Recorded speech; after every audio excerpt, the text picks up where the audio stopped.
What is going on, Casually FC, and welcome to another installment of the Casually Chelsea Show. Ladies and gents, this is the first Casually Chelsea show of the year. We are in a transfer window, so you know that this show is going to be jam-packed. So we're going to get straight into it. But before we do, as always, guys, big up yourselves. Make sure you smash that like button. Wipe your feet at the door. Don't bring the mud into the house. Smash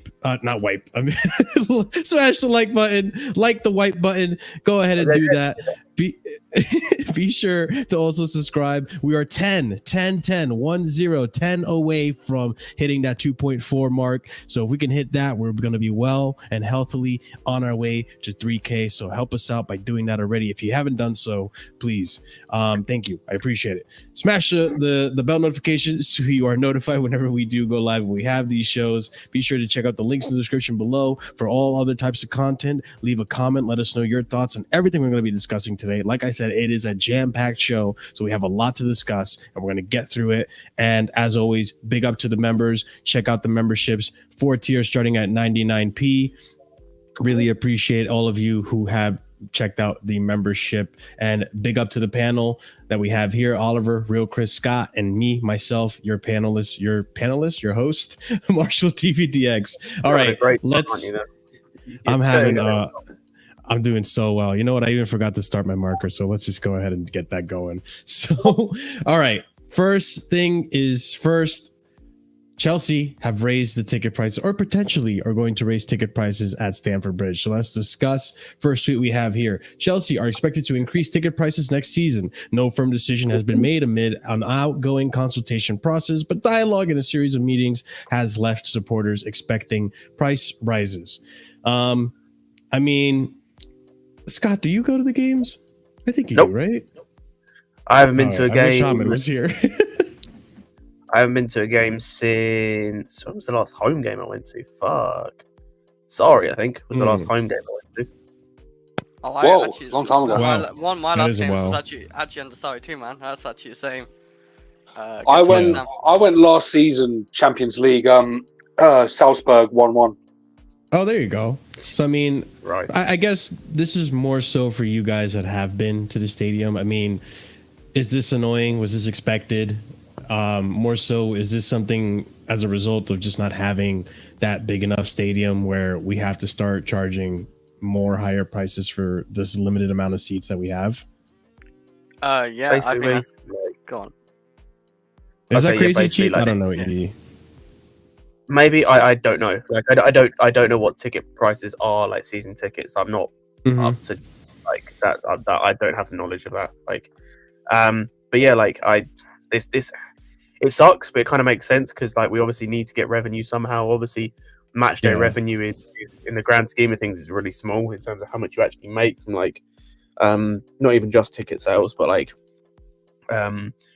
merch and all that nonsense on match days is quite small, so it makes sense. It sucks, as I said, but that's kind of just how it is. And yeah, like maybe it will go down when we start finding other avenues of revenue, you know, once the sponsors start kicking up in terms of we get more of those, once the guys like in the boardroom start like finding other ways of getting money, then maybe they go down, but it's understandable.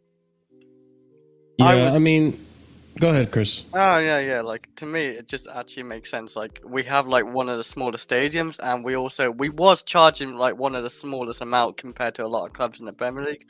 So, like, if Arsenal charge more than us, and we're literally, obviously not selling more, selling more seats, and they're making all this money, of course, Chelsea go want to make a bit more money. I know we won't make as much as an Arsenal still, because they got a way bigger stadium, but yeah, like it's understandable for like that. And like Scott said, if neighborhood sponsors actually start to kick in, it might get a bit lower. I don't actually know how much it is right now, like for season tickets or anything like that, so I haven't actually looked in a while. I can show you. What, for a ticket? Yeah, $7.50 for us. That's the least season ticket. That's the season ticket, and that's the least expensive. The most expensive is $940. Okay, yeah, okay. I was going to say, that 750 is the most expensive. I thought that's not that too bad. I don't think 900 though. Like, I feel like Arsenal's is still higher than that. Yeah, I'm gonna sound silly. Our most expensive season ticket is cheaper than Arsenal's least expensive season ticket. Arsenal have the third most expensive season ticket in the league. Yeah, that's what I mean. Like it's Holy shit. I think Roman was planning to rise it as well because like obviously Roman wanted to move the stadium but he couldn't, so he's just gonna rise the tickets. Yeah, like he's just gonna rise the tickets up, and it should like Roman had been freezing the prices for years. Yeah, and that's a good thing. Like, well, that was a good thing, for the fans and all that. But like, I think they didn't want to let him move. I think we should move anyway. And then maybe the tickets would be maybe cheaper as well. If we can say we get like an 80,000 seater, that's gonna make a big change. Like, that's double the size of our current. Not gonna get 80,000, but No, but like, well, you never know. Like, because we could expand in the future as well. If we get 80,000 seats, if we get an 80,000 seat stadium, that makes us the biggest stadium. Yeah, in I the Premier guess. League. Yeah, Man United's like 75. Yeah, Man United's like 75k, right? Yeah, 74k. This is the downside with not having a big enough stadium. So I'm looking at like the sizes of the Premier League stadiums, right? Mm-hmm. So the ones that are above us, right, in terms of size. So you've got Villa Park. Their season tickets are cheaper than ours,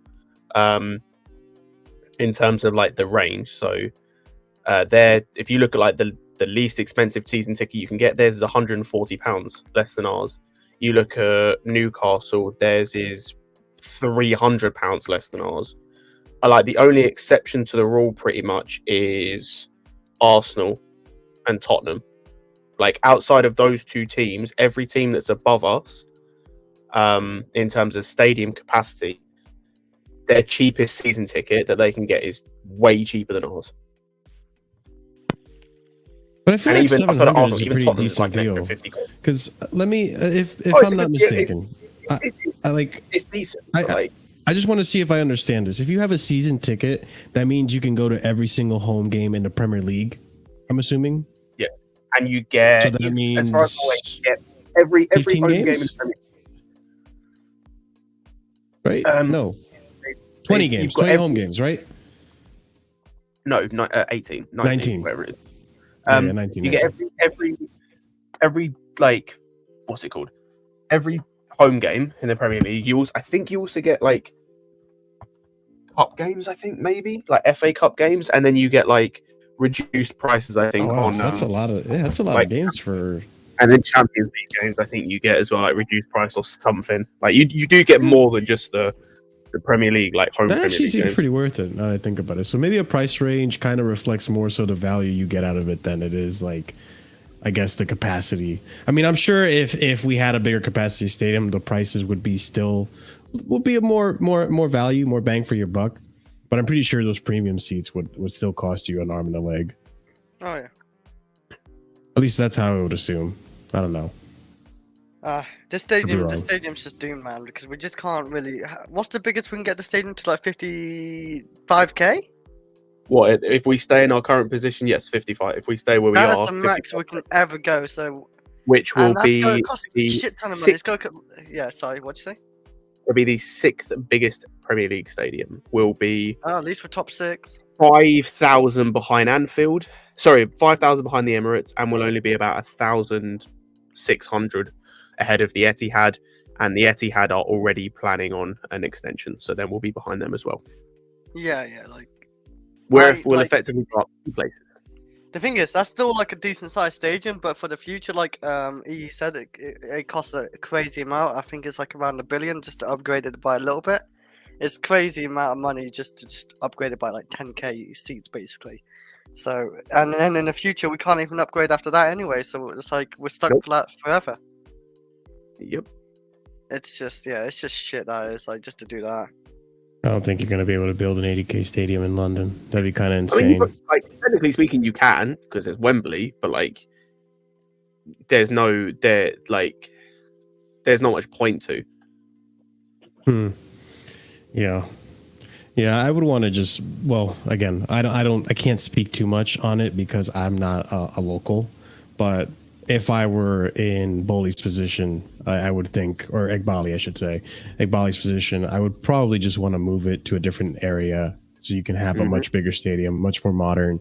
I mean, I feel like we're only a few years away from having the same thing that's happening at Old Trafford. What Ronaldo said about old working machines and all this and that. Like, I'm sure we do a good job of keeping things up to date and modern, but you can only do so much in the same location. You know what I'm trying to say? I do like kind of like with like the gym stuff and all that. Like that's just all inside us. That's crazy. Like with Man United, their gym stuff is just obviously awful, and that's just down to Man United's just owners being either stingy or just don't care. But yeah, like yeah, that's the thing. Our stadium will never get to that stage because that's just negligence in terms of like they've just not done anything with that stadium in terms of like they're letting that just fall into ruin. So it'll never get that bad, but like, yeah, we're never gonna progress to like where we want to in terms of just as a club in terms of big long term without moving. That's just kind of how it is. And, like, and that can help too with transfers. Yeah, we need to move eventually because like if you look at every team, like you look at most teams in the Premier League nowadays, they're expanding, they're moving, they're building new stadiums. Everton, for example, I think either next season or the season after are going to have their new stadium, which I think will be bigger than ours, by the way. So I think we'll move even further down the list on Premier League capacities. Yeah. Obviously, I mentioned the Etihad. I think Anfield, Liverpool, they're looking to extend one of the stands. I would not be surprised if Aston Villa, like, if there was news of them like renovating or doing something with Villa Park, like. Yeah, so I would hate if we fell behind those teams, to be honest, especially for being Chelsea at the Chelsea level. But I mean, we'll see what happens. Hopefully that does get done sooner or later. We haven't heard much about the stadium expansion, but I don't expect to hear much about it because now we are in transfer window time and we're focused more on players. But speaking of progression, let's talk about the new leaked Chelsea kits. Let's start off with this first leak. Chris, this is going to be your favorite topic. We know how much you love these kits. No, wrong topic. All right, here we go. Let's go to this one. So, Nike released special edition Chelsea 2024 collection. Here's the first leaked item. I like this. I think this looks really, really cool. That's nice. I like the design. I just don't like how it's cut off the top of the fucking shoulders and everything. I'm not sure how what do you mean it's cut off? Like it's I don't know. I don't like how it it's means cut. the design doesn't go all the way up. Yeah, like I don't know. It doesn't look right. But maybe on a person it might look better just from here. It just looks. What do you mean? I'm confused. What do you mean the design doesn't go all the way up? It's like the design is on the front. Yeah. No. You see the designs on the front. It stops at like. Oh, you mean the graphics? I see now. That just caught me off straight away. Like I just don't like how it's I see. I think there's like a seam here. That's why it's like a seam. Well, if there's maybe something on there, then I don't know. Like I can't really see. There's writing over it as well. Like I think this looks cool though. The blue thing, like the design, whatever. I can't really see. Oh my god, it's blurry now. I can't really see what it is, but it does look pretty cool. But I wonder how much that's gonna cost. Actually, like 100. Oh, 100 easily. I could easily see it being 100. Yeah, 120. But this is just the appetizer, right? Let's go to the actual entree. You want to see the kits. I know you want to see the kits, Chris. Oh, from the you're dying here. All right. So this is the leaked home kit from Hoodie Headlines. This is pretty accurate, I'm sure. You got a little bit of the bars here. So you got the light blue, then it goes dark, light blue, dark. And then the orange accents, which Chris, what do you think? First one. The what? I like it. I think it's cool. Maybe it's because I'm a Mets fan. If you're American, you know what I'm talking about. I'm not a fan of the orange. I'll be real. Like I know what color you're talking about. Yeah. Like the orange. You guys like the orange. Like the two triangles, the long triangles as well, like going off. Like no. What? Is that supposed to be teeth? Like I don't know, some crazy orange carrot teeth. Huh? I don't know, man. I think it looks great, but they're supposed to be carrots. That's what they're supposed to be. My bad. This looks just like a my first YouTube football team kit. Like I was gonna say, it's like a YouTube football. Marshall's the only one who likes it. Stinks. Oh my god. How do you like that, man? If I made I that think kit, it's if I great. made that kit on Pro No, Clubs, this I'm is getting it's a Sunday League kit, bro. It looks like garbage. Considering the last, like, I really like the kit from this year. Like, I think it's really good. This is so A good. home kit. To go Yeah, from this that to this, kid's great. Yeah. Yeah, the home kit's downgrade. so good this year. All right. That's the first. This is the home kit. Let's go for the I'm not away buying kit. that I think. kit. I'm not buying that kit. Oh wait, this is the away kit. Oh my. This What's is the growing fucking- on me. I can't lie. Hey, there we go. We still got the The only same bit carrots. actually- Now they're blue. The only bit that annoys me about this kit is the orange and the badge. Outside of the orange and the badge, I actually quite like this kit. It's Isn't this the orange. cream I don't, kit? I don't right? like orange, man. What? What do you mean cream? It's white, you fool. No, it's cream. It's like a beige. It's like an off-white. Oh, you're Oh, trying please to tell me it's spin us not. off. Please tell me it's just normal white. It's like it looks like an off-white to me. It looks like a fucking caviar bag. Now that home kit. Looks like that. Chris looks like a B&M, doesn't it? Looks like a B&M. Remember they remember they said when they were describing this it was going to be creamsicle or whatever. Oh my.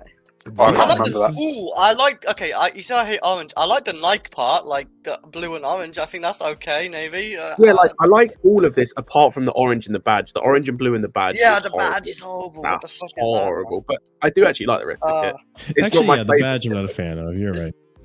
I guess some I people like like, the badge. this. I don't know. This ain't certain. It's like some kids that when I see them first time, they just look shit, and then maybe later feel on, like- like grow on me. You I don't know. what this looks I just like to accept me? it.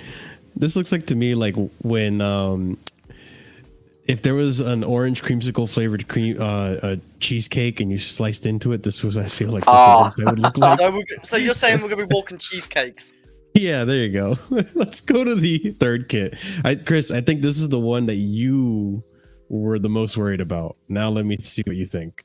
This is the third kit. I think this is great. I think these are all good. No, this one's the best one. Come the Nike's on. The Nike's a bit crazy. It's gone all vertical and everything. Like that's crazy. Like what the hell's happened over there? Yeah, but there's not as much pink, which you said you wanted the no, pink to be more accents. Yes, I actually like this. This is my favorite out of the three. Like the other Same. two is shit to me. What's with the fucking carrots on the fucking? I don't know. They like pointy things. They're like Pause. it's like do they like okay? Every kid, Chelsea kid, we're gonna have that same design at the top. Why? I can't Wait, did it lie. have it on the away kit? That's kind of ruined. Yeah, not it's on ruined. all of them. Oh my. Yeah, look. Okay. It's on yeah, look. Yeah, it's on all No, of I them. know it was on the first one. I didn't see it on the away kit. Okay. I don't Yeah. mind it. It looks like fangs. It looks like Right, the tigers this that is not the the tigers, the only- this No, you're making lions. it worse. You're making it worse. Yeah, like this is the only one I kind of like.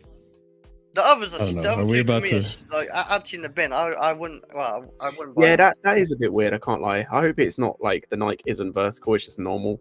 But outside that, like, I really like this kit. I can't even lie. Like this is a kit I'd actually like. I'd wear just like normally as like a t-shirt. Oh yeah.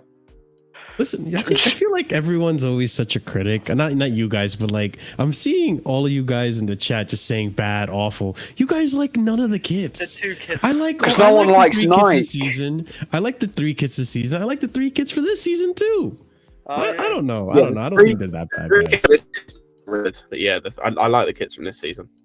Like Yeah, the my kits least this favorite season are kit this good. season is the mint one, just because I'm not a big fan of the mint color. But I think it's still a solid looking design. No, I No, think they it's did. not. They did good Again, this year. They did that's the kit I could actually like wear like normally. Yeah. Like that's the thing. Like I feel like I could just wear that normally. Yeah, Yeah. I actually I like. like the little space, little matrix thing they got going in the black. Like I think that's Yeah, I really like this cool. kit. I think it's Yeah. important to point out as well that we're not going to have Infinite Athlete on the front next season. So this isn't. gonna be- True. It's gonna be Riyadh No. Air, which looks better. Yeah, I so don't we'd have mi- I to don't mind we'd have to that. kind of imagine it with that on the front rather than this. You know, there is going to be a difference. I'll be real. enough, The fair Infinite enough. Athlete doesn't bother me on any of the kits. It's more like, yeah, like the Infinite Athlete doesn't. No, bother me. the Infinite Athlete is fine. I'm just saying that it's not going to look exactly like it is in here. You know, I or- Don't forget, love- we're I gonna would have love Spotify BingX. BingX is also gonna be on the sleeve. I think if Infinite Athlete goes to the sleeve as well, doesn't it? Is- Yeah, Bing- Infinite BingX Athlete is goes only- to Steve and BingX. No, Oh. BingX doesn't. BingX is only for this season. Is it? yeah. Yeah, Oh, after this Jesus. season, it goes on the training tops. All right. Well, we are gonna talk about it next. Actually, that perfect transition. Let's if talk about. If I was gonna give the kits a rating, by the way, I for would it. give the first one a 3, a second one a 1, and this one a solid 7.5. Wow. I hate the first Jeez, second one. you I are can't stand it. harsh, sir. I hate it. You are harsh. You are harsh. All right. Well, let's go to our next topic, which is the sponsorship. Which let's clear the air. Let's see what the news is on the sponsorships. And I am on the wrong tab. Ooh, yay! All right. Here we go. So, Chelsea has agreed to a new sponsorship deal with crypto company BingX. BingX will become the shirt sleeve sponsor for the rest of this season, and training can sponsor after that. Okay, there you go. Well, good to know. So let's see if we can get some more details on this. Updated and full story on Chelsea's new sleeve sponsorship deal with BingX, who in November last year, Jesus Christ, Matt Law, proudly boasted of being a steadfast supporter of the Russian crypto community. Matt Law, you are agenda filled, my friend. Anyways, Chelsea and BingX have reached an agreement for slightly more than the 10 million pounds per season that Trivago agreed. And then last year, we have the BingX and Chelsea deal from next season will be valued at approximately 12 million pounds per year. I don't know why I struggled there. The partnership will likely be announced within 48 hours. It is unlikely that the logo will appear on the kits during the game against Preston or Middlesbrough. Well, it did. They were on the kits yesterday. And I mean, I can't complain. They look nice. I mean, it doesn't look off-putting to me. And look, we got a sponsorship deal to replace Trivago, which is bittersweet. I mean, I did like Trivago, especially after the whole Russian scandal that we underwent, and they stuck with us, unlike the other sponsorships who were contemplating leaving, like Nike and all of them. But hey, everything comes to an end. So BingX will be the training kit sponsor after this season, but for now they are the sleeve sponsors. But I mean, any thoughts on this, guys? Really, on the sponsorship? Happy just to get it done. Like, legitimately don't care. Like, as long as we got I figured none of us care. As long as they pay a decent amount and they're a sponsor, cool. I am annoyed with the way Matt Law worded that. I mean, Matt Law, I don't know what's going on with him, what's happened, if he's lost his connections, but he just does not like Chelsea at all. Yeah, fuck him. And we don't like him. Fair enough. Dropping a bomb on Matt Law, man. But any other thoughts on the sponsorship, guys, or should we just? I think I'd just like to say that I hope this goes better than it did with the last crypto firm that we got into a deal with. Whalefin. Yeah, because I believe I just read up on it a little bit just to remind myself of what happened there. They apparently wanted to terminate the deal early due to like cost-cutting measures from their side. So I just hope that this is a much more secure entity that we're getting into a deal with here than Whalefin, who cut it short. One last thing to add. I forgot this tweet. Matt Law saying Premier League and government won't intervene in Chelsea's BingX sponsorship deal despite Russia link. This is so unnecessary. So unnecessary, Matt Law. But okay. Anyway, we move. But yeah, I mean, hey, I mean, your thoughts on the sponsor on the kit? Looks pretty good so far, from what I can tell. I mean, I'm not opposed to it. Better than having what's the other one? Stake.com. So yeah, that's a front of shirt though. That's long gone. Yeah, I mean, I don't think anyone would have liked it if it was on the sleeve, anyways. Nah. So that's the point I'm getting at. All right. So now that we're done with that, let's move on to Chelsea discussing now a multi-club model, and there seems to be some momentum going into this. So let's actually bring this up. Boom. Okay. All right. Here we go. So sources indicate 2 further clubs are under active consideration to join Chelsea's multi-club model in 2024 and beyond. This is coming from about 2 weeks ago, according to Ben Jacobs, which leads us to the following tweet that we have here. Chelsea's owners have a very concrete interest in buying a minority stake in Sporting Lisbon, which we knew about, and are ready to take the lead for the club. Todd Boehly sees Portugal as the perfect place to invest in another football club. Then we have here, Todd Boehly and Igbali are gaining momentum into buying a minority stake in Sporting. This was just before the end of the year. Sporting Lisbon Football Club are weighing up the possibility of a minority stake sale. And this was coming from PYS here, Helliard and at Business I guess, accounts, Bloomberg.com.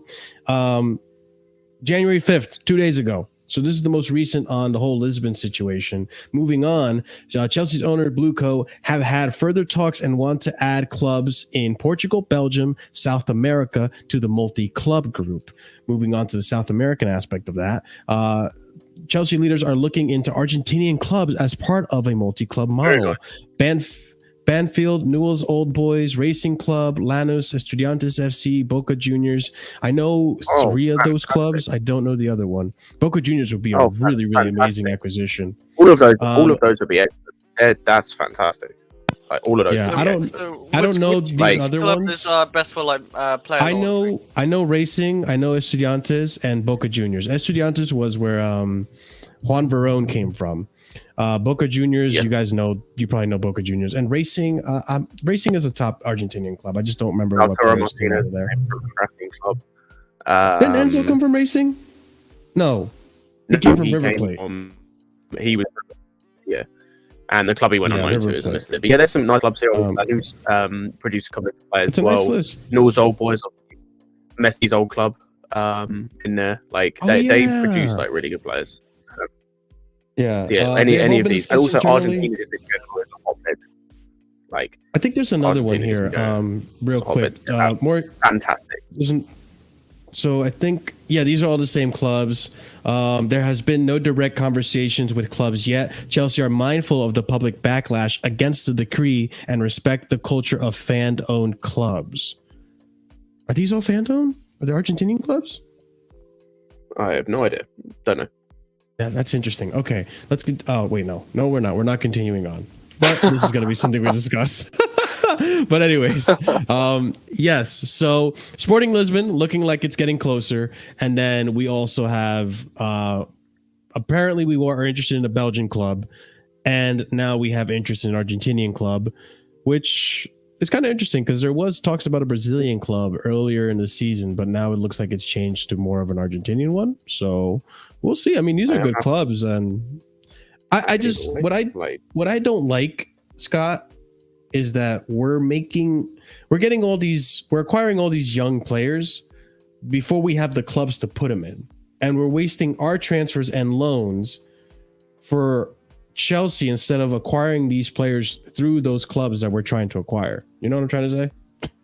Yeah, I get it, but like we're in it's a weird situation where they're trying to do two things at once. It isn't working all the time, obviously. But you know, like I understand it, and it does suck that we can't do we obviously haven't got the club straight away. But the problem is if we try and do the clubs first, we risk missing out on players. So there was a chance, we could have missed out on the likes of Paez and others. You know, if we didn't try and get them first, and obviously Paez, we got a little while to wait. But because obviously we're seeing now in terms of especially this January, obviously some of the guys we were looking at in terms of Barco looks like he's going to Brighton. Moscardo obviously went to PSG. Echeverri has gone to City. That I think we were looking at Prestiani. I think we were looking at him. He looks like he's going to Benfica. So obviously it looks like a lot more clubs are trying to get in on that this January. So I understand why we've done it this way. But yeah, the clubs we were looking at as well are good. Obviously Sporting, one of the best teams, top 3 teams. Of course. In Portugal, and obviously they're really well known and successful in terms of bringing young players through. You look at your likes of Pedro Gonçalves. You look at Inacio, Diamande, who we're looking at, and people like that. And then obviously Argentina is going to be quality. And it means that you've got somewhere where with some of these South Americans, your Angelos, your your Washingtons, etc. You've got somewhere you can send them where they can get more game time, more experience. That's a bit closer to home. So that's also a positive as well. So yeah, and I've wanted a multi-club model for a while. So the fact we're kind of moving forward on that is very positive in my eyes. Is this true, by the way? Is Strasbourg doing better than last season? I thought we were they were pissed off at us, weren't they? Yeah, but they're also doing better. Okay. Big up to the Strasbourg fans out there. They have a better manager. What is better, and they're in a better position, I think. But multi-club model. They're 9th in Ligue 1. I think that's decent. They were in a relegation battle Chelsea. last year, by the way. That's just the context. Oh, there you go. Yeah, Thank they you. I finished appreciate 15th that. last season. All right, these guys. They are but I would say- halfway. Sorry, Marshall. They Mhm. are halfway to matching their points total from last year.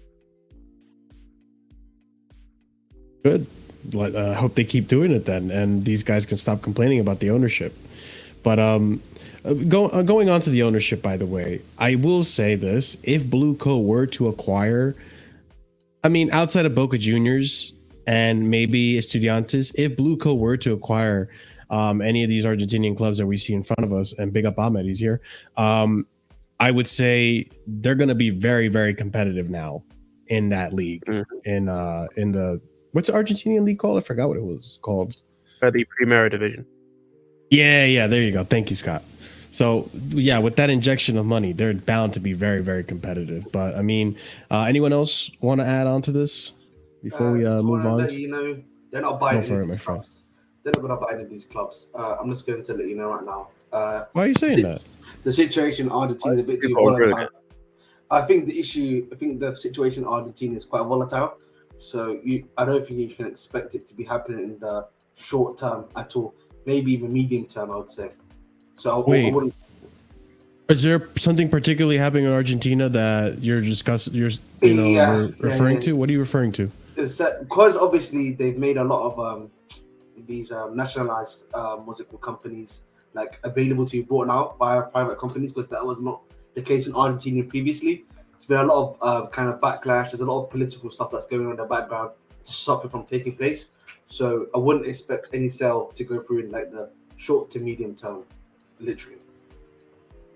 Interesting. I didn't know about this. And even then, like even if we was to say that everything was to go through, even if it even didn't go through, if it doesn't go through, for example, then they're just back to being completely nationalized and owned by the fans. So.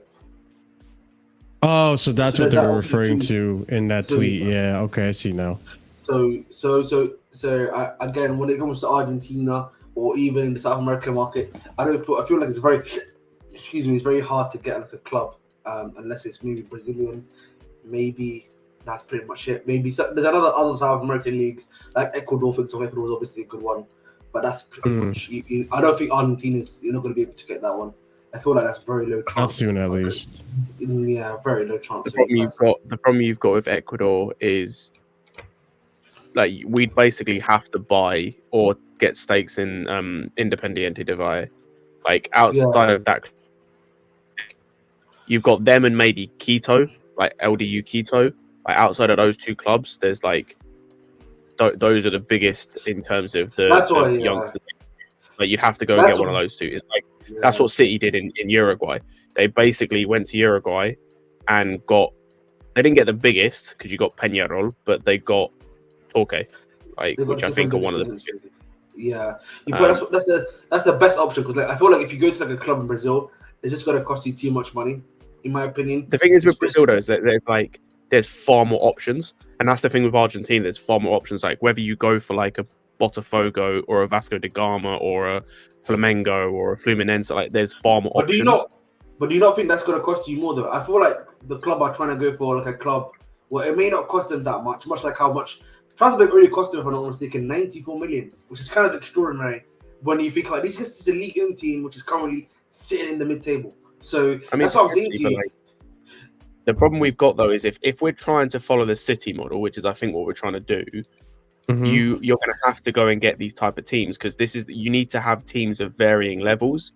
Like you can't just go and get like a cheap option. So like, say we go to Argentina. Say we go to Argentina. I looked, by the way. Like, say we go to Argentina, and you just the cheapest turns out to be that Banfield, who were 21st last season, instead of going for Boca Juniors, who might cost you more.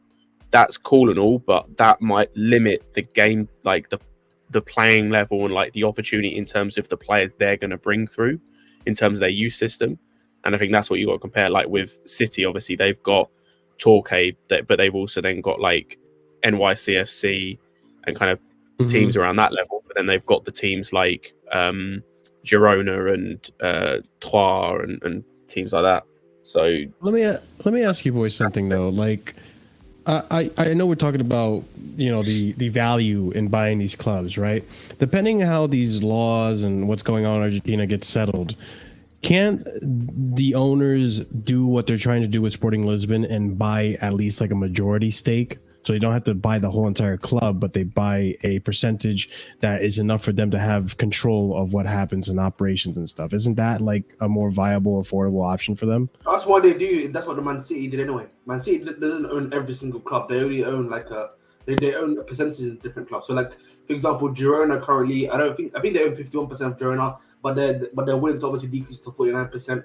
There's ways around it. So you don't need to own the whole club at the end of the day. You just want to have like a say in the club such that you can control the sporting direction of it. Because look at United, for example. Even though I know United's like a big club, but like what's his name, Radcliffe's only owning 25% of the whole company, but you get sporting control at the very least. I mean, let's see how it plays out. I like what I'm hearing in terms of like we're making progress on that. It looks like Lisbon might be the next one in that multi-club model, or at least a Portuguese club will be the next one in that multi-club model. But the sooner we get this going, the more homes we can have for some of these players that we've been acquiring. We've been acquiring a lot of youth players, and we discussed this last week in the call-in show. There's a lot of youth players. We don't know what the plan is. We don't know where they're going. And I'm hoping with this multi-club model, slowly but surely coming together, we can find more homes for these guys to actually develop and potentially not make it such a big issue for Chelsea to acquire these and have them stuck in the team like what we've seen, or even having bad loans like what we've seen with Santos and Fofana and so on and so forth. Hopefully as well, it means that like we can find good loans and we'll have these guys, like say for example, we get Sporting Lisbon and then you're looking at like next season, say you've got like, let's just say for argument's sake and hypothetically, you have Angelo stays at Strasbourg for another year and you have him, Leslie, and let's say David Washington all playing together. So that's three guys that are similar in age. Maybe like Leslie's obviously a little bit older, but like are going to then potentially be in the Chelsea team together. So they're already gaining chemistry. Then you have, let's just say like Fofana, Casade, and Santos, are playing in Sporting Lisbon. Again, they're gaining chemistry together and whatnot. And they're also being part of a team that's challenging for a title, so they get that mentality. Same with Strasbourg. Hopefully they progress. You then got a team that's maybe pushing into Europe, and things like that. So yeah, it's a positive thing, and it means we have slightly more control, as you said, of these players, and we're not sending them to teams where they've got 5 other midfielders or they've got 7 other friggin' strikers. Yeah. So I mean, let's see how it progresses. Go ahead. I just want to say quickly, I think the other problem that we're having, which I think I've discussed previously, Chelsea needs to stop buying it because it's actually affecting the club's FFP more so than everything else. We as Chelsea need to stop buying these players. We need to be making whoever we buy, like how we're starting to do now with Strasbourg, where Strasbourg is actually buying these players. That's what we need to start doing on an actual thing. Oh, apparently, Ahmed. Go ahead, bro. Apparently, the under 21 players don't affect FFP. What?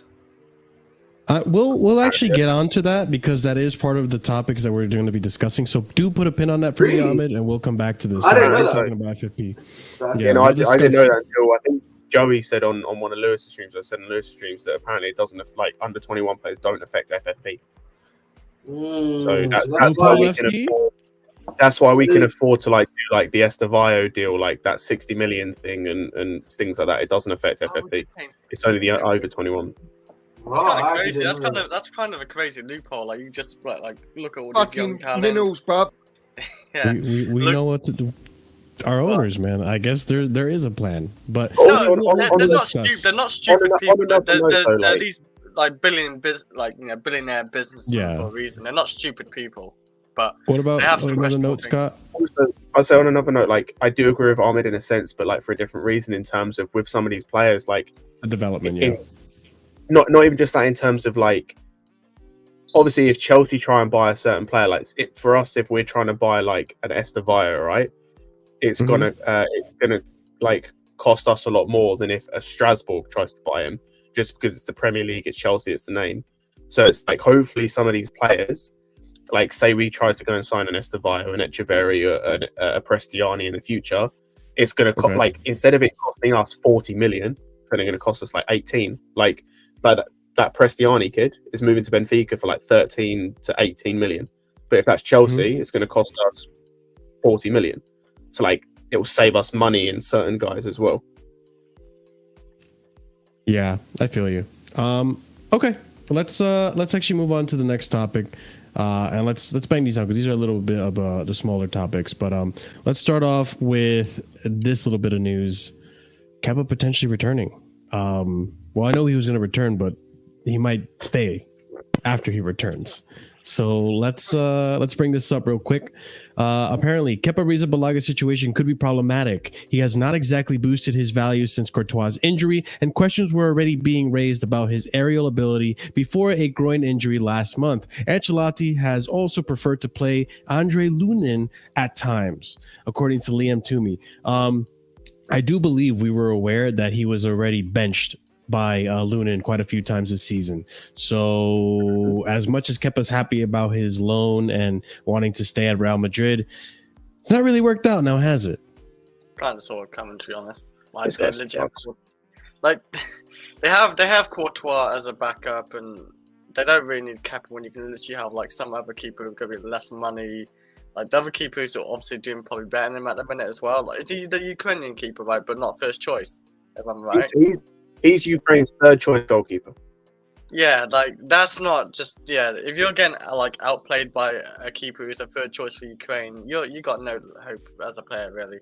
It's just lucky. How many years he's got left at Chelsea? 1 more year after this? 1 year next season. When he comes back, he'll have a year. So he is basically gone. He's gonna be our third choice keeper as well. He's gonna be a third choice keeper when he comes back.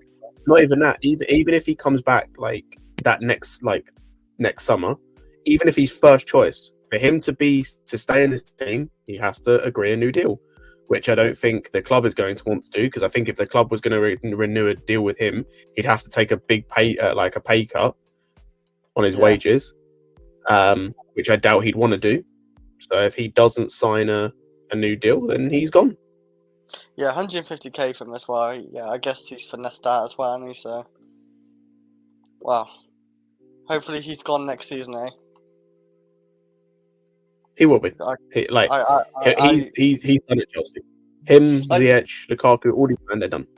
The thing is, I don't see a big difference between him and Sanchez. I think Sanchez has always been a little bit better, and I still stand by that a little bit better. But like Sanchez, he's like on like less than 100k a week or 100k a week tops. I don't know how much he's on at Chelsea, and we paid like 20 million for him. With Kepa, obviously we spent 75 million, and he's on 150k a week, so it's just obviously like flopped it. And to me, he's like a mid-table level keeper at best. At best. I mean, you were rating him for a hot minute, weren't you, Chris? No. What do you mean rating him? I think he's really good. I mean, weren't you saying that that Sanchez isn't any better than him? I said to you, Marshall. I said there isn't much difference between the two keepers. I still stand by that. The only thing I think Sanchez is really like clear from Kepa is obviously claiming the ball in the air, and the kicking no better. To be honest, I don't think the kicking's any better. We won't terminate his deal. I think obviously Sanchez has a better reach for diving because he's 6'6" and Kepa's 6 foot. I don't know, 2, 1. No, he's 6 foot on. Are you sure? Oh, he's a small guy. Yes, he's 6 foot on the dot. Yeah, see what I mean? Like Kepa's a small guy and Sanchez is a tall guy, so obviously like claiming the ball, and I think that's what he's gonna do better. I don't think there's any difference as a keeper, but we didn't overpay for Sanchez. Let's be honest, I guess. I just can't believe Real Madrid watched this guy walk into their ground last season and concede that goal to Federico Valverde and think, this is the guy we need to replace Courtois in the interim. Like, it's just amazing. But hey, at least they figured it out now. I think De Gea would be a better choice for him, and he's on a free.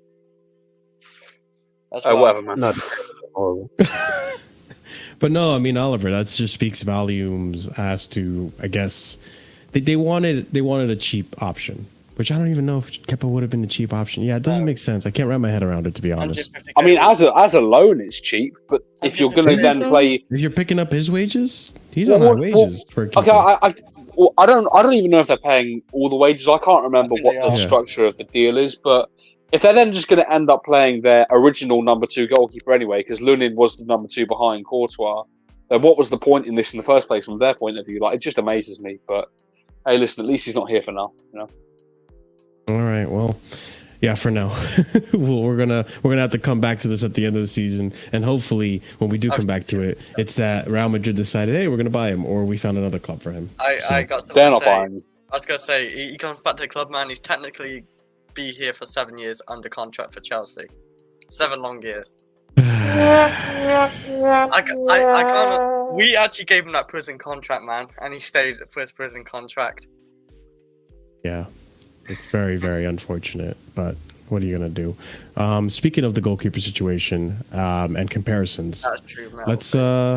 let's bring up Sanchez, who is on track to return now. So Robert Sanchez is nearing his return to action after being sidelined for the last few weeks with a knee injury. The Spaniard could make his return to the squad in the beginning of next month as the fixture schedule eases a bit for the Blues. We'll see what happens. Best be But returning on that bench. I'll We'll be see him honest in with you that. guys. I think he comes back to the number 1 spot. If he Me does, too. I'm really questioning Poch as a manager because like this I'm keeper already doing Petrovic, this keeper Petrovic has actually done nothing wrong on the feet. I don't think I've really catch him doing anything wrong. Saving ability, actually doing pretty well. It's no difference to like Sanchez. He's been a better keeper than Sanchez this season, and it's clear He's to miles see. better than. Yeah, Like- he's miles better than Sanchez. And he saved. Wait, he saved? Did he? No, he won us a pound shootout, didn't he? It was saved as well. He did. Yes. There's nothing. There's no attribute about being a goalkeeper in which Sanchez is better at Petrovic. Wait, Better than baby Petrovic. Petra is clear. Are you calling Petrovic baby Petrovic? That's but yeah, this guy sucks. But as long as like he'll probably come back into the team. Hopefully he doesn't. Big up Like, Cams. you Sorry probably for won't those. see, like, considering how unreliable the reporting has been I on want him to injuries stay. for us. We're probably not going to see Sanchez till like April at this rate. Really? Bro, look at the reporting on these injuries, bro. And the way the manager talks Look about at injuries. Cuckoo. I'm hearing I said Cuckoo's out for 3 he was weeks. going to be on the bench against Preston.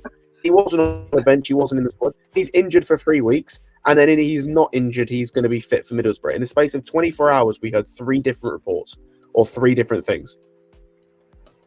You're not Like- wrong. You're not wrong. We got told that didn't we get told that like Badiashile and Lavia were going to be back at certain points, and then it was delayed. Same with Nkunku.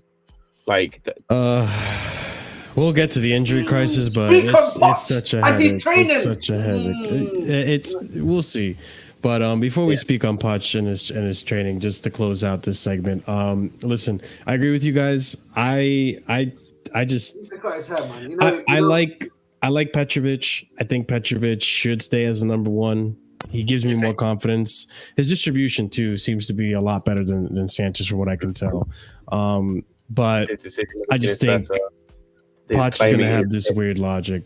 It's just the way. Let me just put this out there. Let's just put this out there, man. I don't trust a goalkeeper or a bad hairline. You know what I mean? Either you just go bold, or just, you know what I mean? Or just have actual hairline. You know what I'm saying? It's one of the two, man. You know what I mean? But listen, Game recognizes game, right, Ahmed? Listen, Yeah. me and Scott, we said this previously about how this guy is a minimal, again, keyword is minimal, upgrade on Kepa.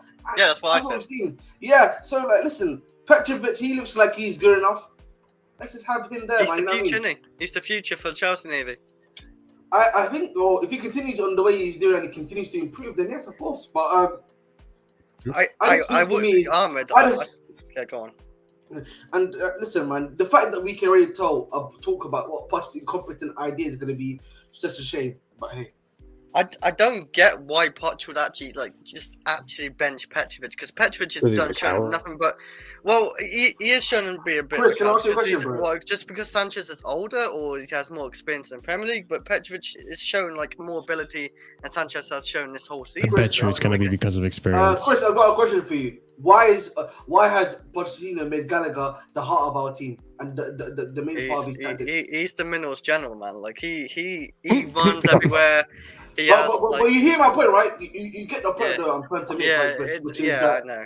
Yeah, which is that he's the one that's doing all of this nonsense, and then you'll be like, no, I'm doing this, the usual stuff. How he says that. I don't want to This is why I can't fully back Pochettino. The season, he's done a lot. It's not, bro.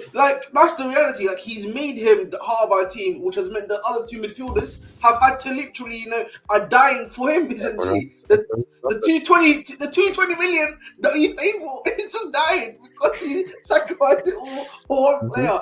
It's just nuts to me, bro. He of course he's gonna put the best goalkeeper on the bench and bring in Sanchez, and what will be? Oh, he's good at blocking stuff. Great at experience, bro. That's what we'll say. Experience. Yep, that's what I was going to say. We'll see, man. There'll be some stupid logic to it. But moving on to the next topic that we have to discuss is going to be the potential transfer strategy going into this, right? So let's go ahead and bring up the first tweet I have here is that apparently Chelsea are expecting a quiet January window, according to Nazar Kinsella. I don't know if I believe that, but we'll see, right? So on to the next one. Yes. Currently since the last 7 days of the last week of the first week of Jan, has it not been quiet? I would say it's been very quiet. We already signed a player. Who did we sign? Papa 17-year-old, bro. Yeah. Chelsea didn't sign him. Chelsea didn't sign him. Strasbourg signed him. We didn't sign him, bro. What? We signed him. No, Fabrizio said, "Here we go for us." Fabrizio said, "Here we go for us." Yeah, but Secret Scout said, "This is not a Chelsea signing. He's going to Strasbourg." That's what he said. But it's still our signing. But so we're going to signing. But so we're going to say every signing for Strasbourg is making a signing for Chelsea then? No. He signed to Chelsea. Whatever his name is, signing for Chelsea, signing a Chelsea contract. What,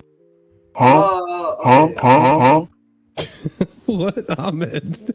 But if he's going to Chelsea, I just say he's a Chelsea player. I don't really consider him a Chelsea player. It's the same with Angelo. I'm like, Angelo, I don't even know if he's a Chelsea player. I just think he's a Chelsea player. You know what I'm saying? No. I guess he's gonna go on a loan or something to Strasbourg, but it's not. Yeah, he's at Chelsea right now. That's understandable. Well, not until you resolve the loan situation. Well, yeah, that's the other thing too. Not until he actually joins the club because he's not 18 yet. So. Can I just say, you know what's stupid, guys? Yeah, I just want to say, because this is going back to the multi-club model thing, yeah, which is that Strasbourg is about to sign an 18-year-old kid, yeah, for a striker from I think it's the Swedish or Norwegian league, right? But if they sign him, then and this guy's about to go to Strasbourg anyway, then why doesn't Strasbourg just buy him themselves? Why are we signing him? Why are we buying him? Do you know what I'm saying to you? That doesn't even make sense. That's what I'm saying to you. It doesn't even make sense to me. I think, they're probably not related. Maybe this 18-year-old kid is actually a long-term player for Strasbourg, because you got to remember, as much as they can't have a feeder relationship to us, it can't just be that way. They have to have their own long-term players that, they have to have an established core of players so that loanees can come in and actually be comfortable around that. So maybe that's the idea. But they already have that, though. That's the thing. They already have that already. So the guys they're signing are for Chelsea, literally. That's what it is. Secret Scout, he's the one that knows the young players. I'm about to say the young kids. That's going crazy, but the young players, he knows the young players, right, and what they usually go to. So he was making the point that a lot of these guys that are getting signed, the young players, are basically from Chelsea's data and everything to Strasbourg and then to Chelsea, and maybe soon to be Sport Lisbon as well. So. That makes sense. We'll see.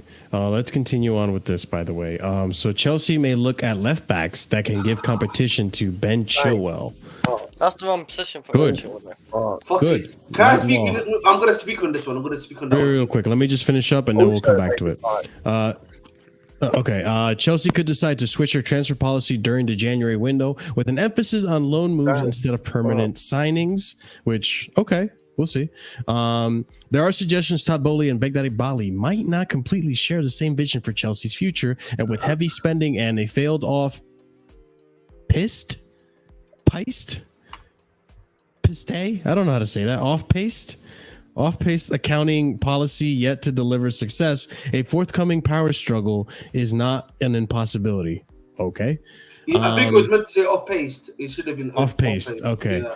So Chelsea are cautious about making any rash moves in January and are reluctant to pay over the odds or sign someone who will need to adapt to English football, according to Nazar Kinsella. And then lastly, we have here the influence of co-director of recruitment and talent Joe Shields should not be underestimated either. He has helped Chelsea smooth some of their signings over the last 12 months, including the arrivals of Cole Palmer and Romeo Lavia. Now, Ahmed, you wanted to speak on the left back situation? You know what, man? We need to speak on this left back situation because we have a left back, guys, at this football club that can play in that position. That is arguably, in my opinion, has a better ceiling than than Chilwell. Then has a higher ceiling than Cucurella. That's just sitting on the bench, laying to waste because someone thinks that he's a right mid and a left mid and can play in the cam role. His name is Ian Maatson. Yeah, well. You know, pure profit. But no, it's not pure profit. If I personally am of the belief here, if Ian Maatson was getting game time, playing regularly as a left back here on the potch here, this guy would have signed a contract. You know that, right? I personally believe that. That's probably what. Yeah, right. He would have been signed a contract, but guess what happens, boys? You know, Poch. But guess what? Poch basically has fucked him, and then he's obviously not played and not signed a contract. And now he's going to BVB. And we all know, guys, what's going to happen at BVB? He's going to get the game time. He's going to start looking, like he's actually learn how to play the left back role, doing what he does best. And then, boom, 100 million, Ian Maatson goes to Manchester City. Cash money. I can see it happening in my Man United. Any of the 3 big clubs that you want to name, it's going to happen. Ahmed, you need to go back to the stream if it actually happens. Just say in a few years' time, Man City paid like 70 million for this guy. Maybe. I mean, there are links which we will get to with the Maatson conversation. But I will say, like, even if Maatson did sign the contract, I'm a firm believer that he would have been sold regardless. No, but if he look at Chalobah. Look at Chalobah. Chalobah just signed a new contract. He's already getting sold. We actually need a left back, though, Marshall. The reason why I think Chalobah's getting sold here is because I feel like when Chalobah signed his contract, that's true. When Chalobah doesn't play that much though. Yeah, because he's an attacking left back. That's what he is. I know what Parker's talking about, and I hear his point. But like the point I'm trying to make here is that Chalobah, for example, when did we give Chalobah the contract? When there was no director last season. When there was no director of football existing. So they're clearly rectifying their mistakes, and they've realized that maybe he's not good enough for them. That's what it is. Like, if you're being honest about it, that's probably what it is. Remember, they've rectified nearly every single mistake they've made, bar Cucurella, who they've actively tried to. I believe Cucurella would have been gone off this club in January if he wasn't injured, in my opinion. And Fofana. And who's the other player? Sterling. Yeah, Fofana and Sterling, the only other 2, in my opinion, that they have not tried to move on currently that we know of. Every single one else they've tried to rectify or do. Like, Chalobah is now the other one that they signed a contract with, who they're trying to move on to. So if you think about it, bro, they've been doing that for a long time already. Yeah, like For me, I think Maatson should get that chance, and I do believe what you said. Like, if he actually got that chance and actually played, he would be happy. I don't think he's just happy at Chelsea. He's just not happy. Like, why would you be happy at Chelsea when you're literally getting like barely any minutes, and when you do get your minutes, you're normally playing right wing or left wing or as a 10. You have your like barely little minutes as a left back, where his main position is a left back or left wing back anyway. Like, he's one of the 2.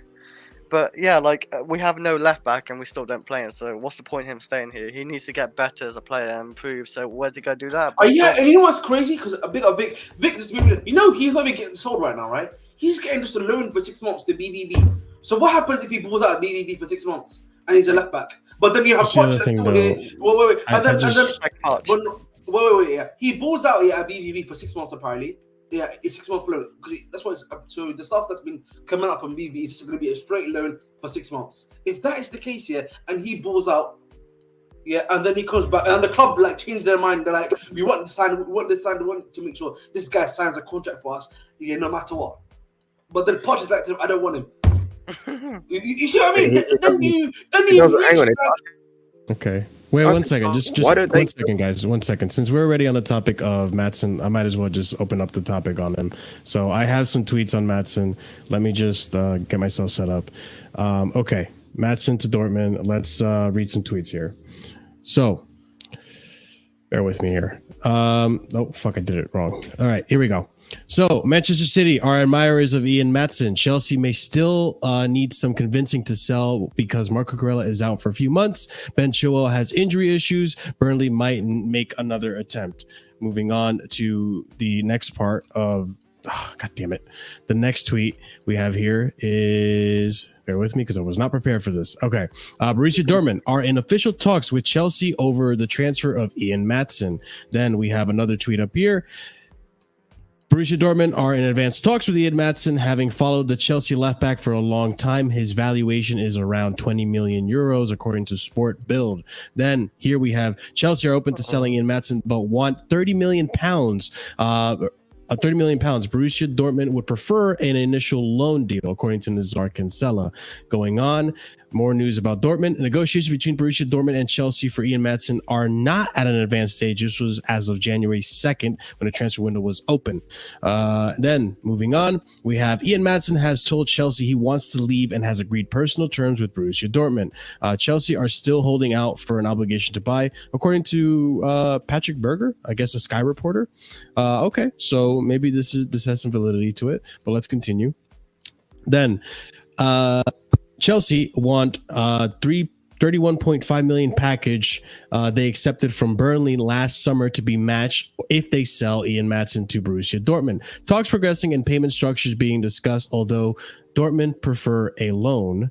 And then continuing on, and I think this might be... Nope, still got more tweets. There is still no green light for Ian Maatsen to go to Borussia Dortmund. They are still working on a formula for the deal, which is important. It is still ongoing, and they are working on it. He's still expected to leave Chelsea, according to Fabrizio Romano here. So even more confirmation that the Dortmund links are strong and very possible. And according here to Pleti Goal, there have been positive developments in the Ian Maatsen transfer to Borussia Dortmund. It's likely he will join on a 6-month loan. Verbal agreement already agreed. And then I got 2 more tweets, and then we can discuss this. Sorry, boys. According to Fabrizio Romano, understand Borussia Dortmund have sent official proposal to Chelsea for Ian Maatsen today. Loan bid submitted. More details to be clarified soon between the two clubs. Maatsen keen on Borussia Dortmund move. More to follow as negotiations are now in the advanced stage. This was as of today, earlier in the day. And then the last tweet we have here is breaking a move to Germany for Maatsen may convince Chelsea to try to sign a left back this month, even though Ben Chilwell is on the way back from injury. So, Scott, you had something you wanted to say? What was I going to say? Yeah, the thing I was confused about with Maatsen, I thought his contract ended this summer. That's how I was confused about this whole thing. No, we activated a year extension clause. Yeah, yeah. So yeah, like surely they're gonna do a what's it called, like an option, like they're gonna include that, because it just seems like they would. But we should. The thing I was going to say as well is we should be all over this deal for Barco that's going on at the moment with him and Brighton. His release clause is $10 million. I don't know what it is in that relates to in pounds or euros, but like that's nothing for a guy that looks solid, looks like he could be a quality left back. The fact Brighton are going to get him, they're going to sell him for like 60 million. I think City are interested in him as well.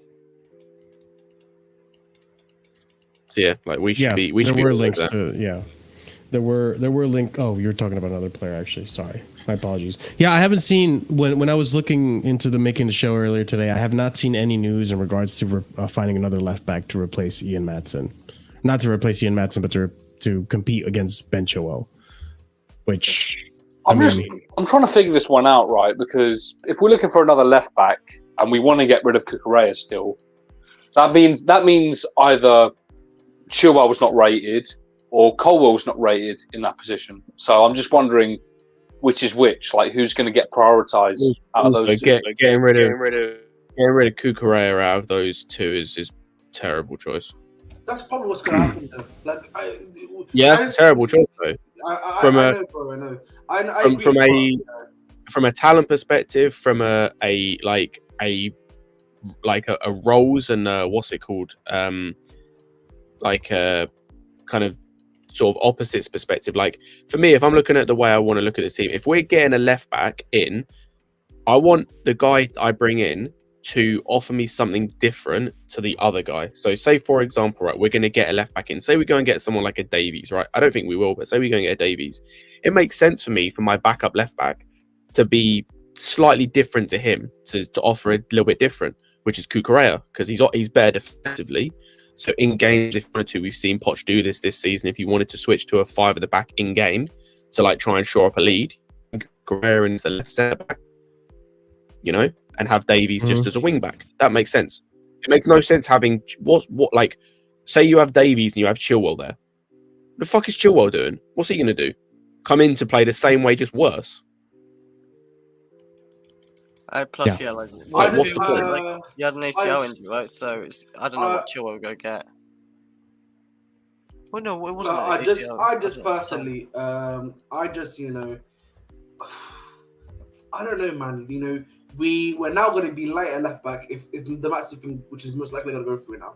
You're now left with just Chilwell and Levi Cole again at left back, literally.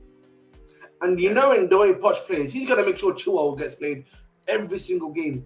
Literally, he'll play every single game. That's his favorite player, bro. You know, I mean, we talk about Galladinho as his favorite player. You think it's his favorite? I don't know. I'm feeling Cole. No, Gallagher is his favorite player. He's benched Chilwell already, Ahmed. I don't know what you're talking about. He's only benched. He's only number one left back. No. Listen, bench him twice. He has a system. I think the majority of the time, 99.9% of the time, he will play Chilwell left back. Literally. He will play. I'm betting. The reason why he won't what's it called won't play him. Usually it's because of the what's it called if he's worried about an injury or if he's gonna be like that's when he's usually benched him, bro. The one time he didn't play, for example, at the start, when was it? When he stopped playing, doing the left back hype and decided the to left actually wing, left back. he stopped that nonsense. Remember? That's when that was one, and I can't remember the second time. When the second time was, you can probably tell me when the second time was. I don't remember. There was a second one. I think it was Carabao Cup tie, to be honest. Okay, so Carabao Cup tie. So you're even hurting. We'll check right now. Yeah. So. But I don't even think even the statement that it's his favorite player. I think that's his second player. But it doesn't need to be. Second, Yeah. I don't mean. Of course, he's not going to be like Gallagher. Obviously, is his favorite one, but he's his second one. Let's see. Ben Chilwell, transfer mark. Damn it, hold on. He got benched before he got in. Are you trying to figure out when he played left back? No, when he got benched. Oh, I think it was Bournemouth. I think it was the Bournemouth game, or maybe the game before that. It was the Bournemouth game before because of Bournemouth and Villa. He was benched for. Yeah, because he had 10 minutes against Bournemouth and 29 minutes against Villa, where he got hurt. And then we played Brighton in the cup, and he started at left back, and that's where he got injured. So actually, that's the other thing too. We don't know. We don't know if Poch was going to continue to bench Chilwell. I mean, I don't think he was going to, but there's reason to believe that he was probably going to bench Chilwell for a significant amount of time. At least, I don't know. Like I said, he was sitting the bench before he got hurt. But the weird thing is, he kept Colwell at left back. So why wasn't Chilwell didn't have to be benched? If Poch liked him so much, he could have just put him at left back and benched Colwell. So that's the confusing thing for me, really. Yeah, I guess it is confusing. Sorry, I'm just trying to multitask right now. Okay, but yeah, I do wish there was more links to a left back. I don't want to continue on with Chilwell, to be honest. At least I don't know. But I'm tired of the Colwell thing. Chilwell's going to come back soon, and we'll see if he plays over Colwell. And is he going to be better than Colwell left back? I don't even know. That's up in the air. That's going to be he's better than Colwell. No, he's better than Colwell. Like, I don't rate Chilwell massively. He's better than Colwell. But how At least how much attacking far? wise. That's the question that I'm going to go to. How attacking wise, I can agree with you, but defensively, I feel like the same issues are going to kind of remain. Yeah, but my issue with Colwell... Colwell can't defend at left back, though. I say my issue with Colwell is like not necessarily just the defensive aspect, it is the going forward, because if you're going to be that bad defensively, you need to offer something going forward, and he doesn't because he's not a left back. No, yeah, that's so like he's better than Colwell, because Colwell is terrible at left back, but like he's still not good enough, if that makes sense. Like he needs to play if he comes back fit, he needs to play ahead of Colwell because he's better, but he's not the answer long term. But what makes this even more frustrating, though, is that even with even with Chilwell and Cucurella out with injuries, it baffles me why a player who played really well with Burnley last season at left back hasn't even gotten. He's gotten a few minutes at left back, but he hasn't even gotten a start at left back. Instead, you'd rather play Colwell, and this just doesn't make sense to me. And like Colwell's confidence must be on the ground right now. This guy came in with such a high bar, a high ceiling. He was confident he wanted to come in and get game times and start at Chelsea. He even even not threatened, but he said he wanted game time, a guaranteed amount of minutes or guaranteed starts or whatever, to sign the contract. And now he looks like a fool because of it. But it's not his fault. It's because of fucking Poch. And you saw him yesterday. I mean, say what you want about him yesterday in the defense against Preston. It's Preston. You expect him to get a good game against it and be solid, defensively sound. But regardless, like when you're being forced to play at left back and you're having howlers after howlers in that left back position, it's going to do something to your confidence, especially when you're coming back to a position that you weren't playing for the whole season that you're more familiar with. She's probably shattered, and Ian Maatson is probably even worse. Imagine being played all preseason and then all of a sudden you just dropped. Yeah, dude. I mean, I would want to leave Chelsea if I were you too, especially if you know the caliber of player you are, which we all agree. Like Maatson's a good player, but it's a damn shame. I mean, I'm sure what Ahmed said is going to happen. We're going to see him go to Dortmund. He's going to ball out. He's going to, the Maatson stocks are going to be on a rise, and we'll see what happens. And I hope he does well. But I think Chelsea, the way they're moving, this is the one thing I don't like, is this pure profit model. It's also not the ownership's fault. I think a lot of it has to do with Poch.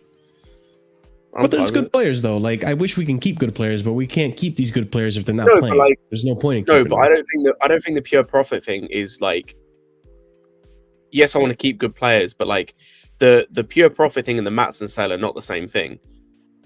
Like the reason why we're selling Maatson is because he's not signing a new contract, and he's not signing a new contract because he's not playing because Poch doesn't rate him.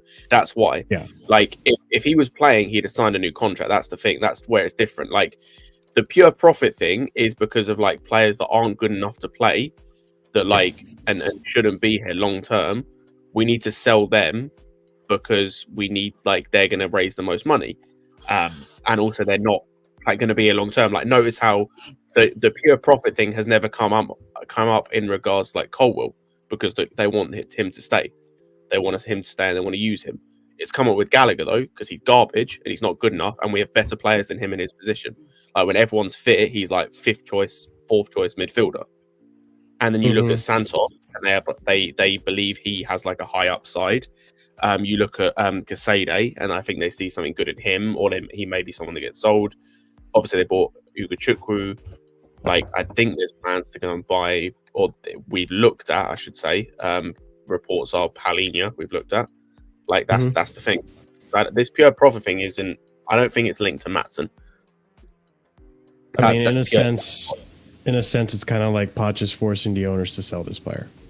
Basically, I agree, and that's what I've said in it. But like, so Vic brings up a good point, which is that if he survives, I can't believe I say this, because like there's a reality that he could survive until next season. I believe there is a reality that he signs on yeah, he's good at basically signing another centre back. Because I don't think he even rates Bade Shaw, to an extent. I actually kind of believe that he doesn't rate any of our centre back at all. That's an interesting conversation. But let's come back. Obviously, the Maatson thing, I'm not too happy about it, but it is what it is. This is what happens with Poch. And one of the things that I don't like Poch about, what I don't like about Poch, I should say. But let's go on to the next topic, and let's actually talk about the striker situation. So we're going to bring up the Osimhen Pre-Agreement in a second, but before we do that, I do want to bring up these other tweets that are somewhat related towards the striker situation. So Chelsea want to dip into the market to fix their problems, and with Mauricio Pochettino's team struggling down in 10th in the Premier League, they increasingly feel that the move for a right striker can transform another disappointing season. Going on, Simon Phillips reporting here, or Sarcasm reporting, Chelsea increasingly feel that a move for the right striker in January can transform another disappointing season. Chelsea have ruled out signing Victor Gyökeres, which I don't know if you guys remember. He was valued at 80, I think, right? Or 100 euros? 85. 100 million euros, 85 million pounds. Yeah, that's stop it. Anyways, we move. Chelsea are understood to have watched players like Sergio Guirassy, Santiago Jimenez, Benjamin Sesko, amongst others. Ivan Toney and Victor Osimhen are deemed as difficult to obtain in January, according to Sky Sports. Then we have here, it's not inconceivable that Chelsea agree a deal in January for an attacker to join in the summer. It could be a number 9 or a versatile attacker, and that's coming from David Ornstein, probably referring to Osimhen. And then Victor Osimhen is impossible to sign this month, but Chelsea could try to make a pre-agreement similar to what they did with Nkunku, according to Ben Jacobs. And as far as I can tell, too, there have been other tweets and reports that Osimhen wants to move to Chelsea. So take that way you will. But hey, if we could get a pre-agreement in the January for him in summer, I think that'd be huge. That would be humongous. I would love that. I mean, I don't know how you guys feel in regards to that. Do you think that's likely? Depends on his situation with his release clause. That is true. I mean, what do you think wage-wise, though? I feel like we can agree some type of reasonable wages for him in this transfer, because I feel like a lot of people have brought up the fact that, he's going to want $300K a week and whatever the fuck and all this. And I don't necessarily think that's the case. We can agree personal terms, but I mean, in terms of the actual transfer, it depends on if his, release clause goes active this window or next window. It will depend on the pre-agreement and whatnot. Because at the end of the day, if it doesn't go active, if it goes active this window, then the most we can do is a verbal agreement and agree contract terms and agree personal terms, basically. Anyone else? I think I just found another tweet, by the way. So let me just add this one. Fraser Fletcher. Let me put this over here. Where am I? Boom. Okay. So exclusive. Understand Victor Osimhen could be prepared to agree a deal with which would see him move to Chelsea in the summer, according to Team Talk. Multiple Chelsea legends also in constant communication with the striker. Didier Drogba being one of them. We know about Mikel also talking to Osimhen and trying to convince him as a fellow Nigerian. But yeah, Osimhen pre-agreement. Anyone? Yeah, I'd be here for it. I mean, it's like the Nkunku thing, isn't it? Get the guy secure before we actually finish the season and realise, maybe we're not in so great of a position. And then by that point, if we hadn't gotten the pre-agreement, then he wouldn't join us. So I'd be fine with it. Go ahead. On the wages thing, I think you've got to break the wage structure for him. I just think, even if he doesn't want it, his agent is going to be in the ear and all that, there's going to be influencing factors, family as well. I think you've got to break it. I think we talked about this earlier. I think he's on 110K right now, I believe. About that? I don't know how true this is, Vic. Napoli doubled his wages, so Osimhen should be earning close to 250K now. If we buy and sell Sterling, he'll be the highest paid at the club. I don't know if that's true. I didn't know that. Because I heard he was on 110K. I think that's what we heard. Unless my memory's wrong, I don't know. Is that with the new contract? I think so. I think that's what it was. I don't remember. Ahmed, do you know? I have no idea. I'll be honest with you, broski. Okay, well, someone will know. I still We'll think figure you've it got. I still think you got to break it though. There's no way you're getting him on 150k or lower. There is no way. Yeah. According to EPL Turf, apparently Napoli doesn't pay that much. I don't know. Well, it is Serie A. You know, they're a notoriously cheap league, both in transfer fees and wages. I mean, yeah, we're seeing what happening in Inter Milan right now, so I wouldn't be surprised if he actually doesn't earn that much. But I mean, listen, I'm in the boat of just stick with Osimhen, or not Osimhen, I'm sorry. Stick with the strikers you have right now in Jackson, in Broja, in Washington, and hold off for the rest of the season. And then at the end of the season, come back and assess the Osimhen or Tony market. I think Tony's going to go to Arsenal in January. There have been tweets already solidifying it. That's probably likely to happen. You don't think they can afford him? No, they can't afford him. Because of FFP? Yes. I think Fabrizio's been saying as well that he's likely to stay at Brentford. I didn't know that. Wow. They did why Raya's on loan with an option to buy because of FFP. They physically, I think Arteta said in at the end of the game today, like they physically can't afford him.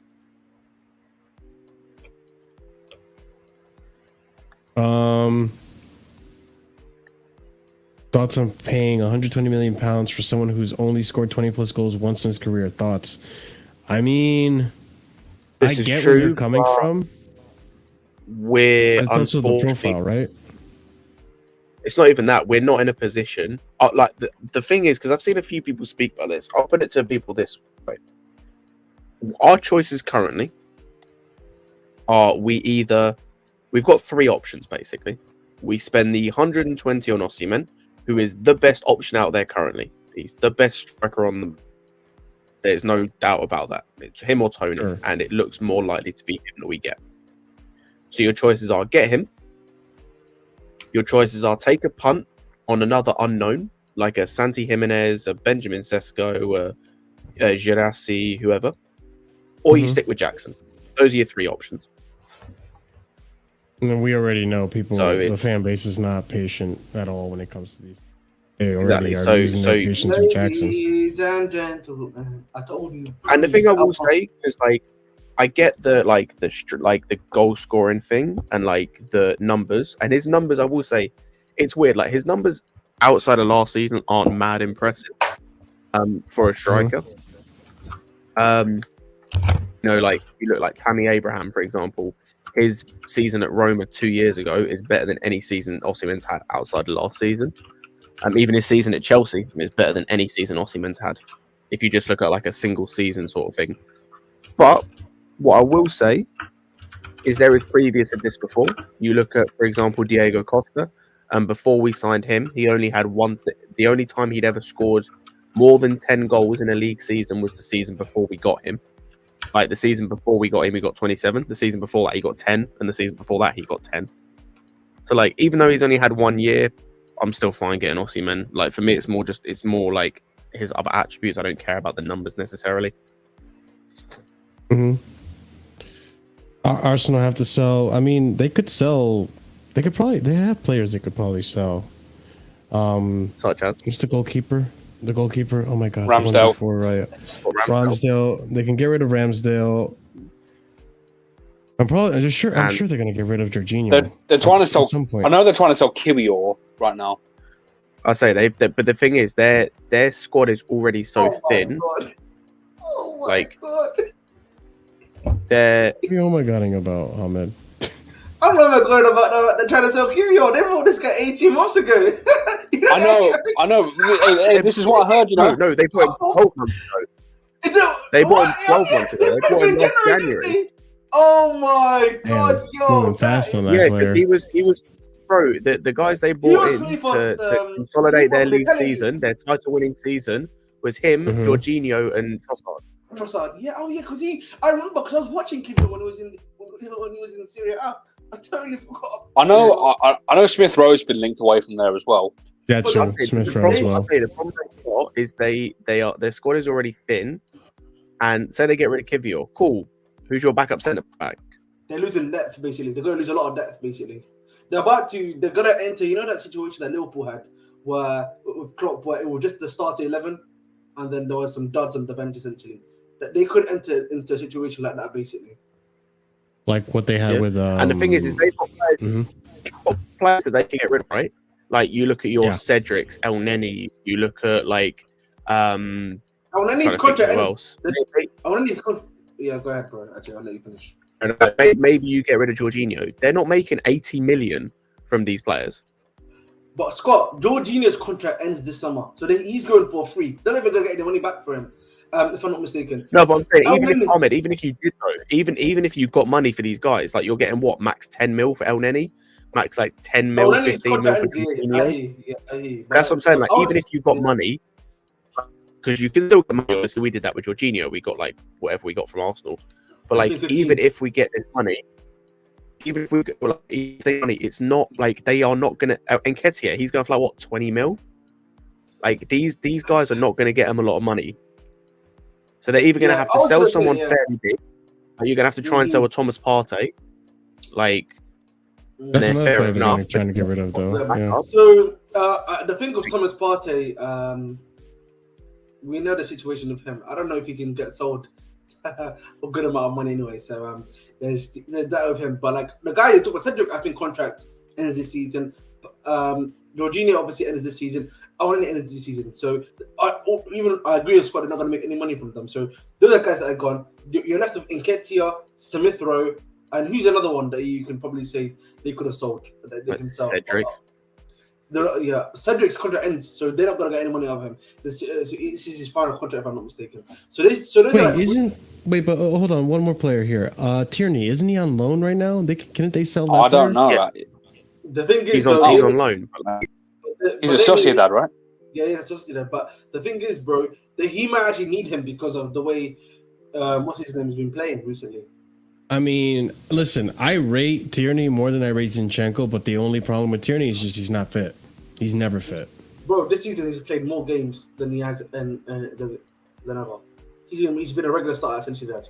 In La Liga, it's different. It's not as physical as the Premier League. We've seen this. Tell that to Gareth Bale and Eden Hazard, you know. Yeah, but then I could hit you. But then I would hit you back with, obviously. Then you know, what if it's just the Arsenal thing where the medical staff they just weren't giving him the same treatment as they are? Sociedad he seems to be playing there regularly. Seems to be doing well. Obviously, I know I agree EPL tough that he definitely doesn't want to come back. But then you've got three players there: Tierney, Smith Rowe, and what's it called? What's his last name? Nketiah. Now, for me, Nketiah is a max 25 to 30 million player. Oh man, just on the injury thing as well. It's not even just the medical staff; it's even Arteta as well. Look at how much he's burned Saka out and played him into the ground. Remember when he pushed Thomas Partey back onto the pitch when he had a knock and he got injured. Yeah, he's not even a good manager at doing that, you know. Yeah, so I think if we are to look at each player, they could probably sell. Nketiah again for me, you're probably gonna get only 25 million to 30 million max for Nketiah, in my opinion. You then obviously have Smith Rowe, bro. His value has gone down the drain because Aston Villa were trying to get him for how much at the time? 40 million? Was it not? Do people remember that, by the way? I don't remember. Yeah, I don't remember because that was literally last season when Aston Villa under Gerrard were trying to get him for like 30 to 40 million. So there's definitely him. And the thing is that club isn't even any good at selling players anyway. I mean, you know, Balogun just came off a great season in France, and they sold him for what, 30 million? That's what I'm saying to you. So they can't even capitalise. It was 30. I heard it was 30. Oh my god! I could check transfer market anyway how much he got sold for, but I think it must have been. It was somewhere. But the problem with Smith Rowe, I agree, Ray, that he's not a bad player because I agree with that too. But the problem is his value's dropped because he's barely played. You know what I mean? We're not seeing anything from him at all. Injury prone. That's why. It Smith was Rowe's 40 got, euro like- for Balogun. What are you saying, Scott? I think Smith Rowe's got a similar problem that we had with, like, I'm not even trying to compare them as players, but like positionally speaking, I think he's got a similar problem to like Mount and Gallagher in terms of like, I don't know what his best position is. I don't know whether he's an 8 or a 10, like an 8 in a 3-man. He's even played wide before, hasn't he? A 10, like I think. Yeah, he's playing. I think he came through as a 10, or as a winger, but like I know Arteta was like trying to mold him into like an 8 into the team. So like, I didn't even know where he'd go that would like fit or be a fit for him. Guys, Go ahead. I just want to say quickly on Balogun. Balogun apparently, according to Transfer Market, got sold for 30 million. So it's 30 Jesus. It was 30 million base and 10 million in add-ons, right? So that means they basically sold it for 25 million plus add-ons. And of their like Deadwood or whoever they want to sell right now, there's no one that is as hot of a property currently as Balogun was this summer. Vic, I'll be honest. Yeah, bro. I actually don't see Nketiah how is they not do worth get 35 Charlie. million. Nketiah is not worth 35 million, and I don't think no good club in their mind would pay 35 million for him.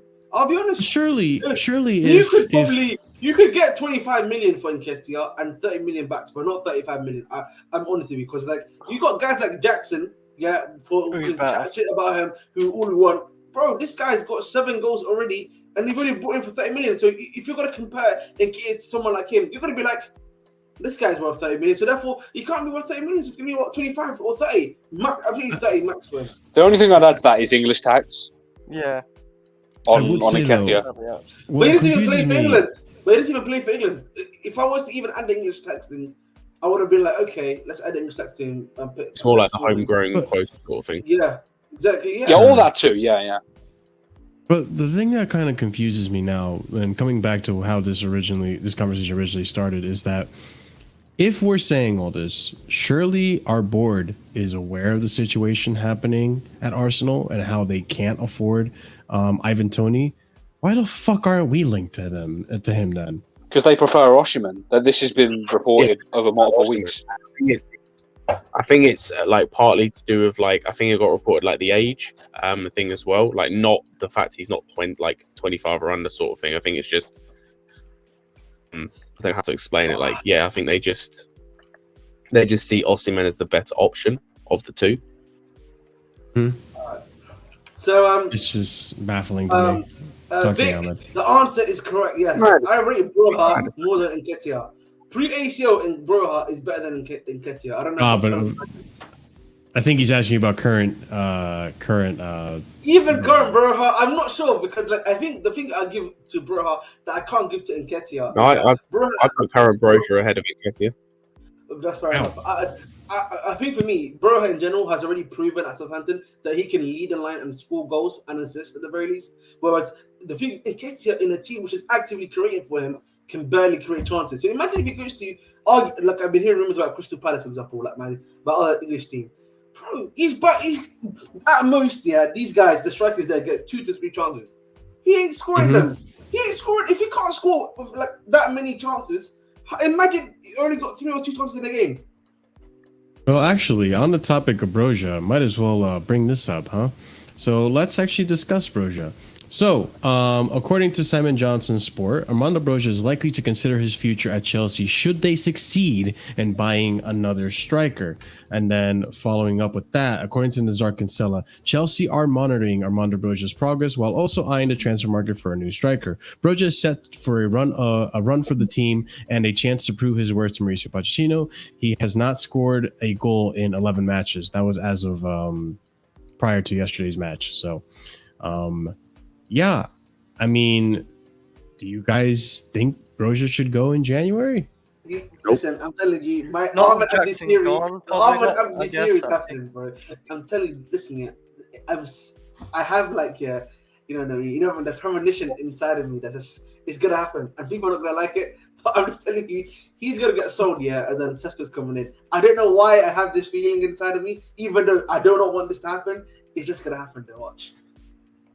It's gonna happen.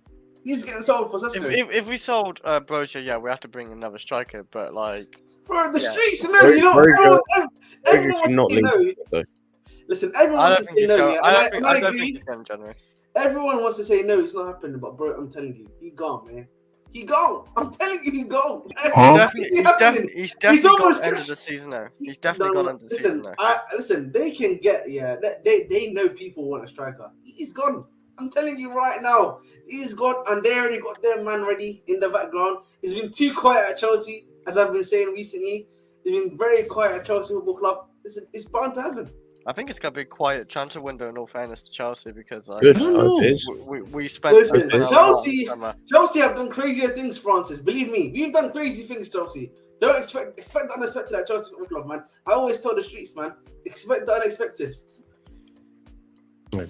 Big up Ziyech joining. Big up, bro. Someone's got Yo, Scott, was that you, bro? Who just moaned, bro? Wait, hold on. Wait. No one moaned, bro. No one moaned. Yo, I'm here to get some factual-based information, bro. What are you talking about? Oh my days! I mean, factual-based information only, bro. I'm not opposed to Broja being sold. What I kind of am opposed to is him being sold in January. I do want to see what he's like after these run of games, you know, that he's going to get with the absence of Jackson. I want to see if he can mesh with the team, if he can start to link up with the team a little better. I know people want to rush the gun and sell the guy already. He's not good enough and all this and that. Look, I get it. The last 5 games he's played prior to yesterday's game, he hasn't been that great. But you got to remember, prior to that, he had a knee injury, and then he had one game against Fulham where he was playing. He scored a goal there. Dodgy goal, but whatever. He still scored a goal. You got to give credit where credit's due. Hang on, what do you mean? You say yesterday he scored a dodgy goal? No, the Fulham one. Oh, I thought you said the goal against the Fulham one. No, the Preston one was actually a good goal, but the Fulham one was a little dodgy, which we understand why. But he was also playing that game not fully fit either. He was forced to play because Jackson, got suspended. So I think maybe with the way he played yesterday, maybe we could start seeing a run of consistency from Broja. But that's just my 2 cents. I think there is a player there, and he was very good, he impressed me when prior to the ACL. Marshall, I'm just gonna be honest with you. We're not making it at the ends with Broja as a striker, bro. We're not making it at the ends. Like, listen, I'm already praying for Jackson. I'm already praying on Senegal's downfall. Just for Jackson to come back. Listen, man. Jesus Christ, stop it. Bro, I'll be honest, bro. I already said that people are gonna start saying, "Oh, Jackson, please come back, Jackson. We need you." After one game, you know what I'm saying? Why? That was not even it. Listen, I'm already seeing that on Twitter, bro. I'm telling you, we need the Senegalese striker back, man. You know what I mean? We need the one that was taken on. Hey, but. Oh yeah. I was gonna say like that whole he's got the whole boot on. He ain't playing still in January, is he, Marshall? Or is it bro, I'm gonna be so honest, bro. He is not looking good, bro, already, and it's worrying, man. Because we've got Middlesbrough next year, and he's gonna be leading that line, bro. we ain't making it at the ends, man. You know what I mean? We're stuck in the block. We're gonna be stuck in the blocks. I mean, bro, I'm gonna be so real with you, broski. We don't really have much of a choice, considering. Listen, okay, you know what? I double checked. Yeah, go ahead. I checked AFCON. AFCON is starting in 1 week exactly. Yeah, no, sorry, less than 6 days it's starting. Now, if we calculate the games and everything, he can be back here for the winter break period in the EPL, Jackson, and then we could be Gucci. I mean, okay, This is gonna let me transition into the next topic, because what I'm trying to tell you is that we still have to play Broja because, unfortunately, and depending on Senegal, you're right, but I have a feeling that's not going to happen. But assuming that doesn't happen, we're kind of stuck with Broja striker because of the following. All right, we have an injury crisis, ladies and gents. If you didn't realize, there is a literal injury crisis at Chelsea, which you have a lot to speak on, Ahmed, because you came in here with this energy. So let's talk on it. Let's start off with these tweets, though. Mauricio Pochettino says Enzo Fernandez and Leslie Ugochukwu will likely miss Crystal Palace's visit to Chelsea. Ugochukwu re-injured his hamstring. Only Moises Caicedo may return. This was a few weeks ago, 2 weeks ago. But Ugochukwu re-injured his hamstring. Then moving on, Romeo Lavia has a thigh injury. At first, I thought it was a knock. 30 minutes against Crystal Palace, he got a thigh injury. Apparently it wasn't that bad, but here we go. We have news. So, according to Poch, Mauricio Pochettino, Romeo Lavia's injury. Lavia felt something, and we need to check and hope it's not too bad. We're a little bit worried because if you watch the game against Crystal Palace, I had to change his position with Connor at the end because he was struggling to run. We will see what's going on. We hope it's not a big issue, and he can be with us again. He's an important player that we recovered, and it's going to be a shame if we cannot use him in the next few games. And then the latest on Romeo Lavia. Understand Romeo Lavia has suffered bad bruising to his thigh and could be out for a few weeks. Chelsea not set to rush him, and it's another blow for the Belgian midfielder. Dude, we got 30 minutes out of Lavia this season so far. It's actually mad when you think about it.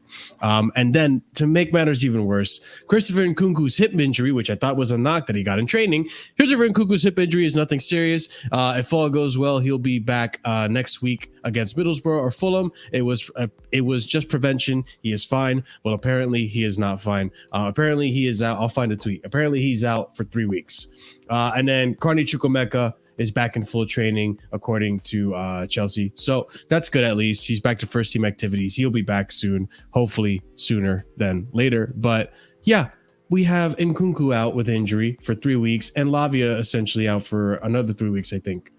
Badishia is also out with injury. It's just, this is annoying, man.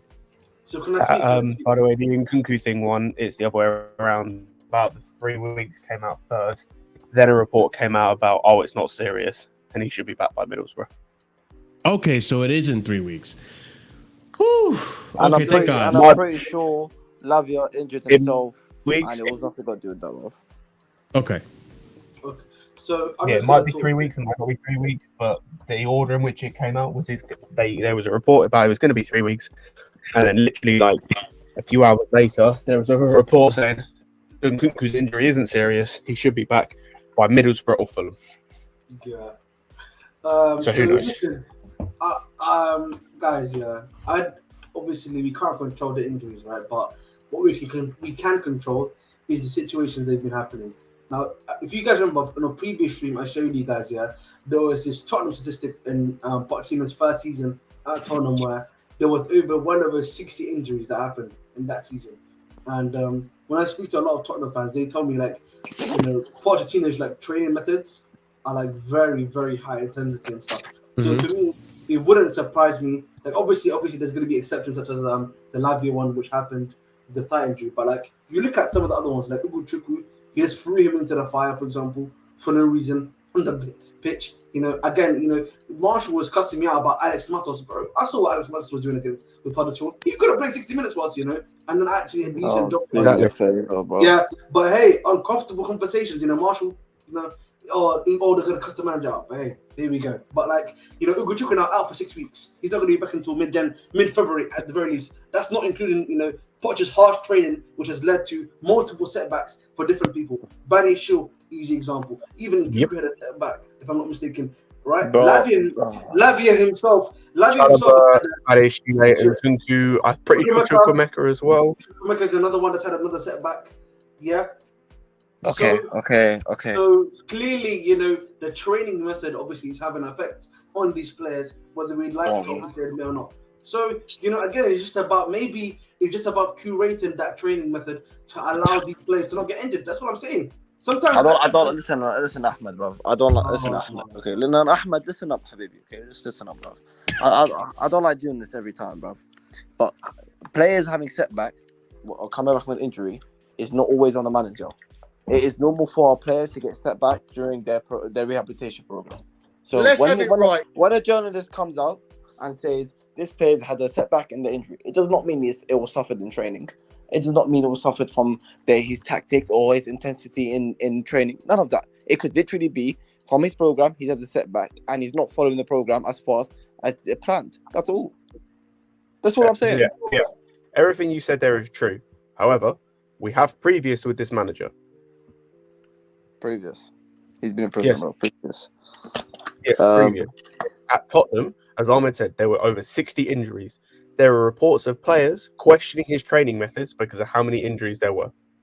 So there is previous with this manager of multiple injuries happening under him and players questioning his training methods. So there's already previous. So Okay. logic dictates that his training methods are having an impact on the number of injuries we're having and the setbacks and whatnot. Even though what you said is true, like having setbacks and what is normal, there are too many coincidences going on with this manager where it's hard to ignore that he's not having an impact. Also, when you look at the players we've bought, Lavia, right? I'm not saying the one injury he just had currently is his fault because that's an impact injury. But he went an entire year without an injury at Southampton. Didn't get a single injury last season outside of when he first joined.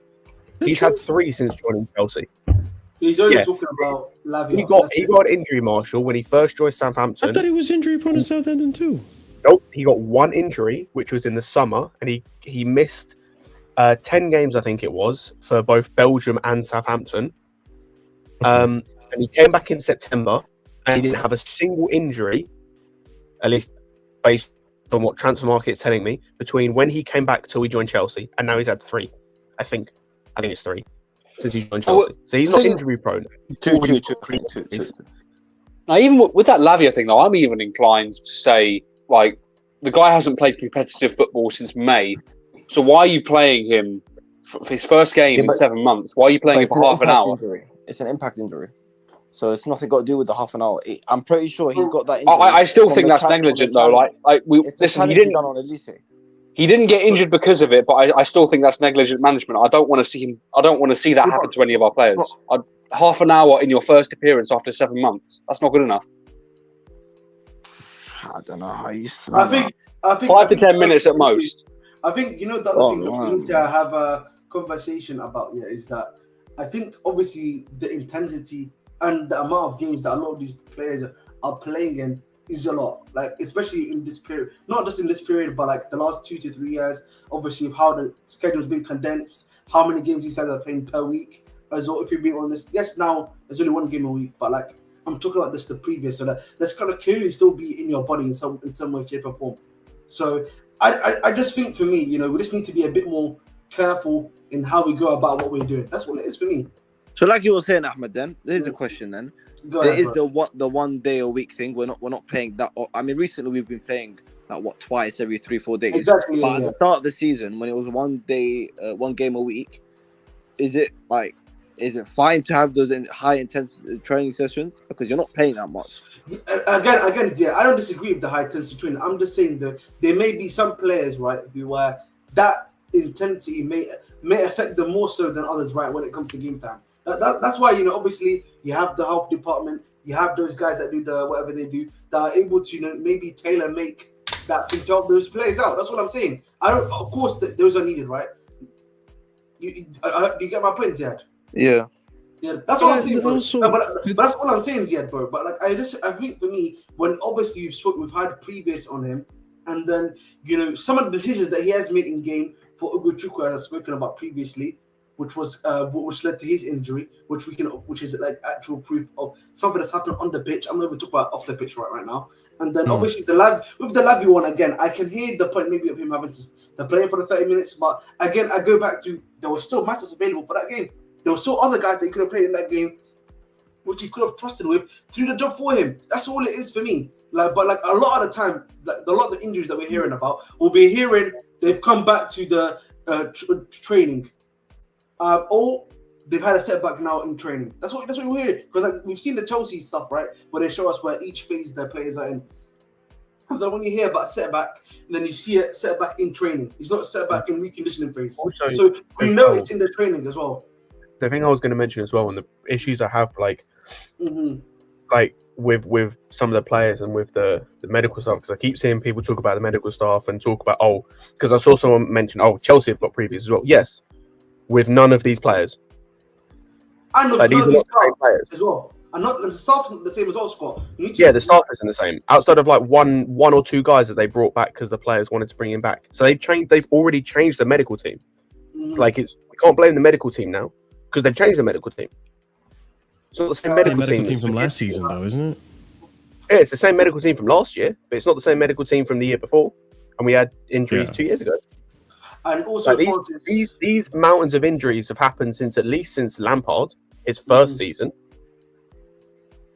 So, I mean, So to a certain aspect, then it's new players, it's new medical team, and it's like, and it is a new manager. But it's like I've just got to go based on what I'm seeing in terms of history. That's the only thing I can go off is history, and history, like and what I've seen dictates to me that a lot of the problems we're having fall on the manager based on previous and based on stuff like that. Some of it isn't the manager, like Fofana isn't on the manager. He's injury prone. And Nkunku, I don't know. I tried to look up his injuries and I couldn't get conclusive. Badiashile, he might be injury prone. He had a few injuries at Monaco. Lavia wasn't. Carney, I'm not blaming on the manager. That was impact. Lavia, as I said, outside of the impact one, wasn't injury prone. Gusto, I don't know. Chalobah, I don't think was very injury prone. Has missed the whole season. He seems to get setbacks every day. I think Chalobah was. I can't lie, Scott. I think Chalobah was just an easy way of saying get the fuck out of the club. It might be. I thought that a little while back as well. But like Reece, I'm not blaming on him. He's injury prone. Like, but when I'm seeing so many injuries and it's so many different players. Yeah. I mean, the one thing I should say though, at least in my thoughts, is that I'm not opposed with Poch having this intense training regime, but it's about the frequency in which you have it. I think is what's part of the issue, and I don't know what's happening at training. I don't know what the consistency or the frequency of intense training is. If you're doing intense training every day, I think you're a fool. You're gonna eventually tire out these players. You're gonna, get injuries just from being exhausted and their muscles not recovering, or given enough time to recover from the conditioning they just had. Like, it is dependent on that, right? So it's also it's hard for me to really say it's also the frequency of the schedule because we're out of Europe. Because other teams are getting injured as well. We're seeing a lot of injuries with Newcastle. I think Arsenal's had a few, obviously. Yeah. Man City's had Arsenal, a few ones. True. Like the Man United are having injuries, like as well. But those guys have the excuse of Europe. We don't necessarily have that excuse, which is another baffling thing for me. Brentford are in a similar situation. Brentford are in a similar situation to us as well. They're having they have 11 injuries and they're not in Europe. Like, I don't know. I can't pinpoint it. But Man United the managers against nobody teams, and they're already out now Champions League. Can I just say the Chalobah thing? Is definitely if the injury things are actually true, and it seems to be, bro, that might be another reason why they may have realized Chalobah may actually have an injury upcoming. That's true. With the Chalobah thing, if that is true, this man's made of glass. He's made of plastic. Like I said, he's having a setback every day. But this is like when I say these people say I'm defending Poch too much or whatnot. But this even goes back to last season when the medical team was getting shot on. But especially this season, in general, I keep an eye on the medical team obviously because this is what I'm interested in and whatnot. But like, I find it very hard to believe that the medical team is the reason these players are getting injured, or Pochettino's tactics or ways of training is the reason he's getting injured. Obviously, we've seen his Tottenham history and whatnot, but like in terms of how many days a week they do it, I find it very hard to believe that these are professional medicals, right? I'm not going to sit here and believe that a professional physio or rehabber or S&C coach is going to be the reason to why these players get injured. Like, I'm sorry, you're in the Premier League, you're at Chelsea Football Club. Like, to get to that level, like, I'm sorry, you there's no fucking about. There's no mistakes. So this is why I find it very hard to believe the medical team are the reason for these injuries. I find it very hard. How would you explain it then, or what would you put it down to then? Out of interest, it's just call it what you like. I think it's just luck. It's just sports. It is what it is. Like, these stuff happen. But You know, can I I ask you a question? Wait, Yeah. real quick, before you injuries happen in sport, and I find it very difficult to point it on the most professional and the most knowledgeable on the injuries. But here's one thing before you ask your question. Do you guys reckon that there's a possibility that it's just this is a generational thing? Like, because we're looking like at players like Gallagher, for example. This guy's not getting injured at all, and you could argue it's probably because his body is really well conditioned to all the running he has to do, and maybe that these players, you know, even Mudryk to a certain extent, like, yes, he gets a knock every now and again, which is expected because of the way he dribbles and stuff, and you're going to have defenders that are really going to knacker him, right? But like with some of these players and their training, outside of training, are they conditioning their bodies to really be doing all this running? So this is why go on. I want to actually, speak on the Gallagher thing, yeah, because I don't think it's a generational thing. Because Gallagher is the same age to a lot of these guys. He's in a similar age range.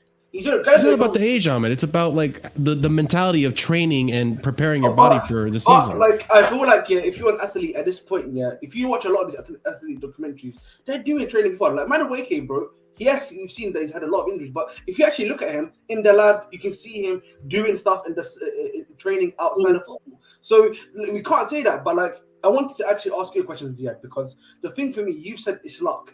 The problem at Chelsea, and for me, this is the thing. Luck here is a very low percentage. It can happen. We can put it down to it, but like, when it's a compounding issue, it becomes more so. There's an issue going on there, and less luck. That's what it is for me. Okay, listen, but this is what bothers me. Why are some people staying fit and others not? Like Thiago Silva and Disasi, like the people are pointing it out. Yeah, go ahead, Ziad. This is you know what's funny, EPL Tough? He's even been injured at one point. He suffered the knock. He had his first injury at this club. People don't even Disasi. He had a minor injury that meant that he couldn't play for like a week. Remember? Yeah. What, did he have a bruised foot or something, bro? Like what? I remember, but even he, I'll show you to you right now. I remember. Literally, my point. Based on my knowledge, if you're not training your body to the level you're supposed to be training at, in terms of your body's not keeping up to pace with what you're supposed to be training at as a professional athlete, as a Premier League footballer, which is very rare, I may add. I would say it's more the muscle, the body would break down in terms of muscle injuries and whatnot. You wouldn't see no ACL injuries, ligament damage. These are no correlation to intensity in training or how hard they're getting pushed or game time. It's got no correlation.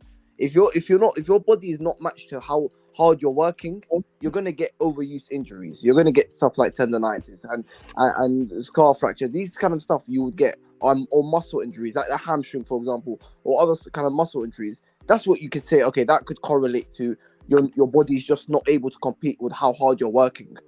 But when you're seeing, I don't know, a thigh bruise or what an MCL from Nkunku, that's a ligament, a Chukwuemeka, a ligament. These are zero correlation to the intensity of how hard you're working or the training or how Pochettino is working.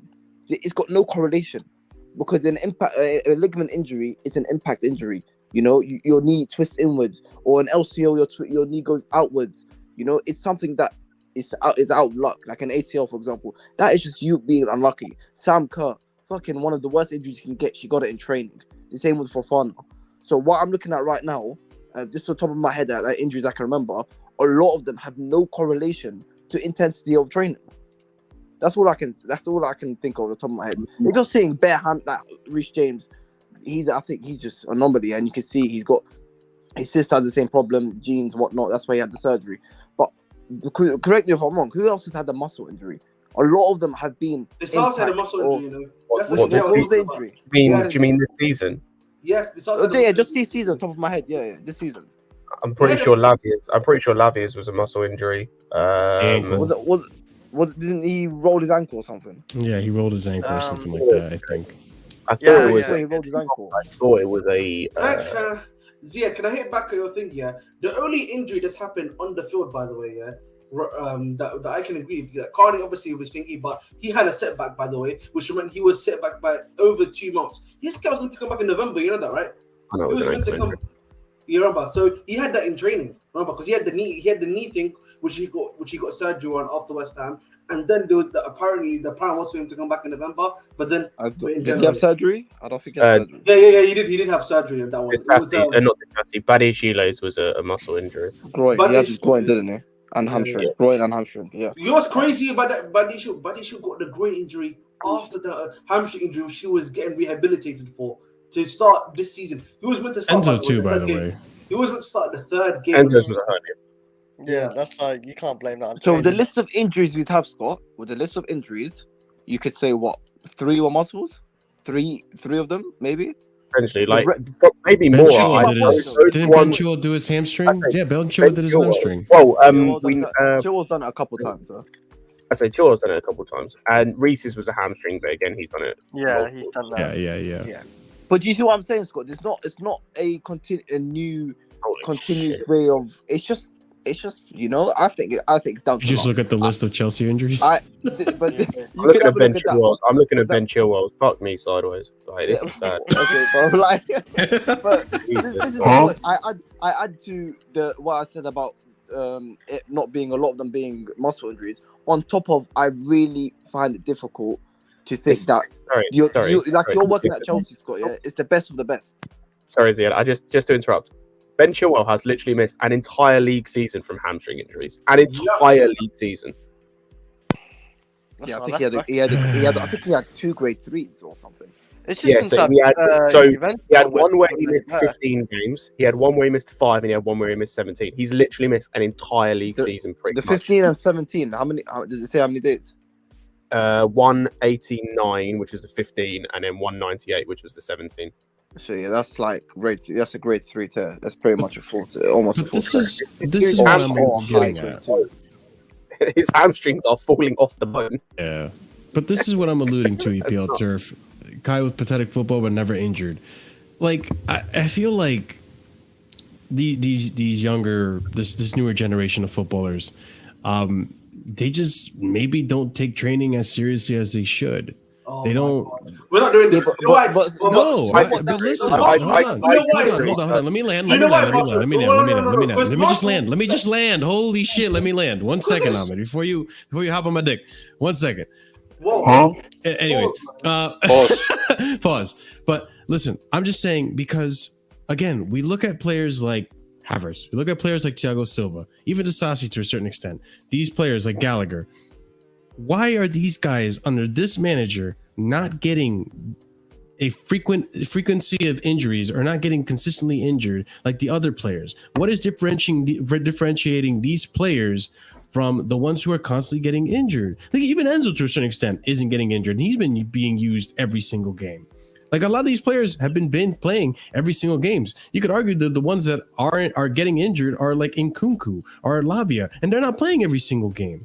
So is it that when training comes around, you're not doing the extra bit of effort or the extra cool down run or the extra mile to just make sure and ensure that you're going to be fit and good to go? Are we cutting corners early just so we can go out to the bars at night or go out to play Fortnite or something? You know what I'm trying to say? Like, is there no focus on like, this is my career, I have to look out for myself? Oh no, this is just, I'm gonna pay it, whatever, I'm just gonna cut this corner, cut the gym, like the same shit that we saw last season with Potter, where like these players were cutting gym session early, so on and so forth.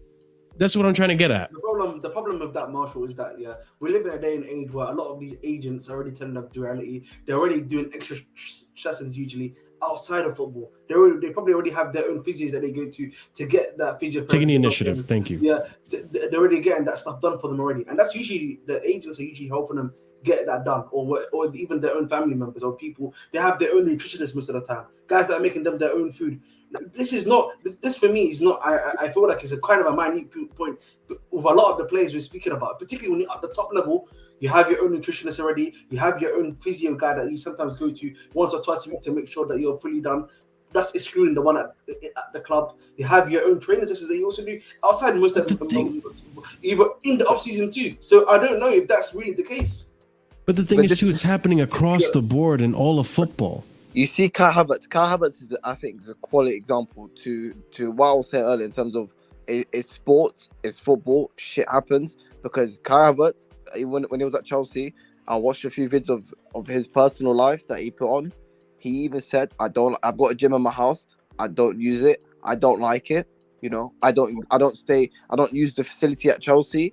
I don't like the gym. And you can tell because he's a fucking stick. But what I'm saying is that end of the day, that's someone that at Chelsea played week in, week out at Chelsea. He's clearly not in the gym. Obviously, he's got his nutritionist and he's got a personal physio that comes to his house. So in my eyes, him as a footballer, he's doing the bare minimum. You having a nutritionist and a physio come to your house just to make sure you're okay, that's the bare minimum. And he's never injured and he plays every week. So, you know what I mean? So this is what I think. Shit happens, bro. But it just comes back to my point. The medical team in general, the physios, the rehabbers, the SNC, that whole medical team, they are the best of the best in the country. Sometimes even in the world. You're in the best sport in the world and the highest in the best league in the world. They are the best of the best in their jobs. I'm not gonna sit here and start questioning them. I can't. I'm sorry. I find it hard to believe. That's what Marshall, I've got a point against we just said there about like players might not be taking it seriously. I'd like to disagree in the sense that I look at this squad. There are a lot of young players in here. These are players that, in theory, on paper, should be looking to make a name for themselves at the club level to start impressing at the national level and trying to get into their national team squads. So the only way I can see that being the case, what you said, is that they're not motivated for that, in which I just can't see that being the case. You know, so many players are proud to play for their national teams. They need they need the form at the club level in order to start raising eyebrows. I understand that. I think for me, what I'm trying to say is that it's not.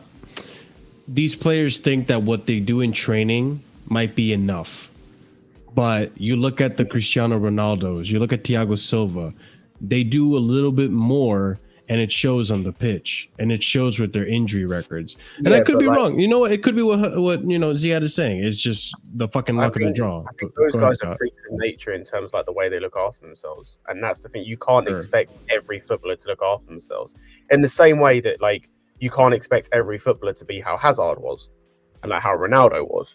R9, I mean, not Cristiano. And it's the thing. I don't agree with the idea of like these players don't look after themselves. Some of them might need.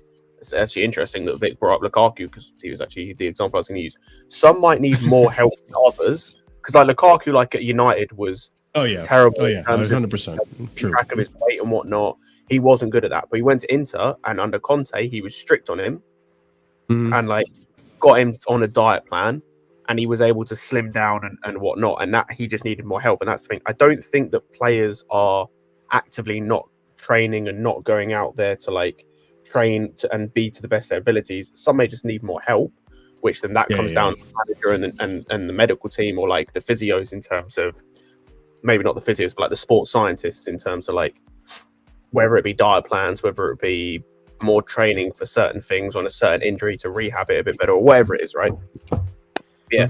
I think we're not in the age now. Like if this had been 20 years ago, I could agree with you. You know, like I think we're now past that. I think we're in the age of like, especially the way that like technology and stuff like that has come on. I'd be surprised if more often than not, or for the most part, players were, you know, not taking training seriously, not training or keeping their body to the best of the abilities. Obviously, as I said, some people might need more help with that, like Reece James looks like he probably needs more help with that in terms of, again, the timing on that is unbelievable. With like Reece James, he might need more help in terms of like finding a regime that helps him maintain or slim down his body weight compared to what he is and slim down his figure. But like I don't think Reece James is going around like Hazard was. It's not they can't though. They can't slack because this day and age they do random testing. I've heard it from the medical team myself, and I've heard from athletes. They walk in one day to training. The one of the medical team come to them. Okay, you're in this room at this time. We're gonna do a few tests. They check their weight. They check what their diet, their blood, all that. They check it. They're randomly as well. So if they're slacking, there will be consequences. So they're not slacking because they can't. They literally can't. So fair enough. That was a big discussion, guys. On the injury crisis. But there was a lot to talk about, and we're just trying to, put our heads together and trying to figure out something, right? But at the end of the day, maybe Prime's got a few points. Does Prime wanna do a point or not? You're such an instant. Let's continue. You know what? Speaking of instigating, Ziyad, I'm glad you're here because we have to instigate this discussion. The potential return of Ahmed's favorite player. Habibi. Yes. Habibi. He's not coming back. Let's discuss this. Galatasaray could terminate Hakim Ziyech's loan. He has not performed as expected and has been ineffective. Oh, he's shitting me. Listen, he's on a loan. He might come back. He's probably going to come back. I remember the loan deal. But wait, Scott, do you remember what the clause for the loan was? That they would buy him if he stayed fit. No, it wasn't just staying fit. It was like, it wasn't a case of staying fit. It was like appearance based. But do you know how bad this is, by the way? The clause in terms of what they had to buy him for was either, it was one of two, I can't remember. The researcher didn't think conclusive. It was either on a free transfer or for $2.5 million. Yeah, it was pretty bad. That's how bad he's been. They don't want to spend $2.5 million or a free transfer on this dude. He's their fifth choice. No, he's not, bro. Listen up, okay? Listen up. End of the day, he's coming back. He's coming back, bro. He cooked Man United, bro. He cooked Man United, bro. Listen. Right, I actually did want Ziyech back for Man United game just to take free kicks at Onana. That's about it. No, he did cook United. He's coming back, bro. He's never playing for Chelsea again. Like he'll come back and then have his contract terminated. Why'd you leave, bro? Bro, you can't terminate his contract. You weren't dealing with it. You can't. He has to agree with terminating his contract. And why wouldn't he? Because he wants to be He at our doesn't. club. He doesn't want to be here. He tried to leave No, for he doesn't Ajax. want to be at Chelsea. Yeah. He doesn't want to You be know what? at Listen, Chelsea. bro. Listen, bro. He was in Amsterdam before he came. Exactly. Listen, man. I've said After this the many Leeds times. game. Nah, bro. I've said this many times. This guy deserves better than our shit fan base. So let him go to. Listen, bro. Let him go to where? Yeah, you're completely right. He does. So let him fuck off and go and. No, he doesn't, bro. We've seen our fan base the way they level, treat, man. the way they treat Championship level. Cucurella. No, he's not, Chris. Yeah, he's he's not championship championship level. level. He's not top league level no more. He's shit. No, of course he can't he is, play bro. for his club no more. Bro, he scored the goal against Atletico Madrid in the Champions League to help us advance. He I scored can against Man list you 1,000 City every games single that he time in performed that well. season. I'm saying now, by the way, Marshall. I'm not saying in the past. Like, yeah, he was good enough then, like just Hey, about. Sean, But now he's unironically, I'd love that. Unironically, I would rate that. Nah, I don't know who takes Yo, it. Ziyech to MLS, yeah, actually, that would be a good move, actually. I would watch MLS just for that. He would get cooked. He I don't would know get who cooked in he goes MLS. to. He would Like, not I get don't know- cooked at I don't know MLS. What are you talking He about? would get cooked. Man in said get MLS. cooked at MLS, bro. He ain't good enough for MLS. He would be the face of your. You're a what- hater, Chris. What's the league? What's the league? Wait, what's the league? What's the league below MLS? That's the league he's in. Bro, he would be the There's face of no the league MLS, below bro. MLS. He Oh, would be he the doesn't face have of the a second MLS. division. It's college league, Yeah, he He's can like play a- for college league. He can play for college league. NCAA or some shit. Listen, Yeah, bro. yeah, He's yeah. gonna listen. End of the day, he's gonna come back. This EPL tough, bro. You made a good comment on the Havertz. Now you make this stupid comment, bro. I'm not gonna have this conversation every single day, bro. I don't care about it. What I are you don't give talking a about, shit bro? about his attitude. He's Bro, just shit. they see they see Ziyech with his hoodie up, walking, listen to music. Oh, that guy got shit attitude. Bro. What are you talking about, bro? What are you talking about? What's this waffle, bro? He has that look, and the people are like, yeah, he has an attitude problem. Bro, someone said, bro, what the? Listen, Let's have it right. That's so funny, man. Pochettino, bro. Pochettino, do the right thing. Keep this guy at the club. Give him the number 10 shot. Take He's it not off gonna stay. Mudryk. Number And 10 that's it, bro. shit. That's where you lose me. Take it off He'd be lucky. Mudryk, He'd bro. be lucky. He'd be lucky if he's actually eating with the same team, not Bro, fucking come actually on, man. starting Palmer that on the 10 and Kunku up front. Palmer- Let's go, bro. team. You're not having him with Palmer. Fuck that. Palmer on the 10. Ziyech on the right. Mudryk is a better player than He's so Ziyech. shit. Like he's terrible. Mudryk is Yeah. more talented. Where's than Mudryk's Ziyech. Champions League medal, bro? Hold on. You know Ryan Bertrand's got one of those, yeah? Do you guys Yeah. know? Yeah, do you well, guys where's know- Bertrand's goal in the Champions League, bro? How about Do you that, guys bro? know Palmer is everything we expected from Ziyech? No, it's not Yeah, I good. know. We expected. That's Havertz, bro. Hey, he Havertz. doesn't start That's in the Havertz. York. Like, on a serious No, note. Marshall, not Havertz. Palmer is everything we expected from Ziyech. I disagree from Havertz.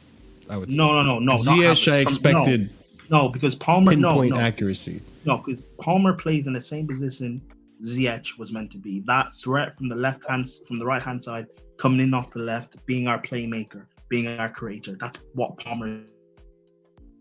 But what I expected from Ziyech was That's what Ziyech was just supposed the to cross merchant. Havertz is That's just what he a always shit, no one was. cares about him.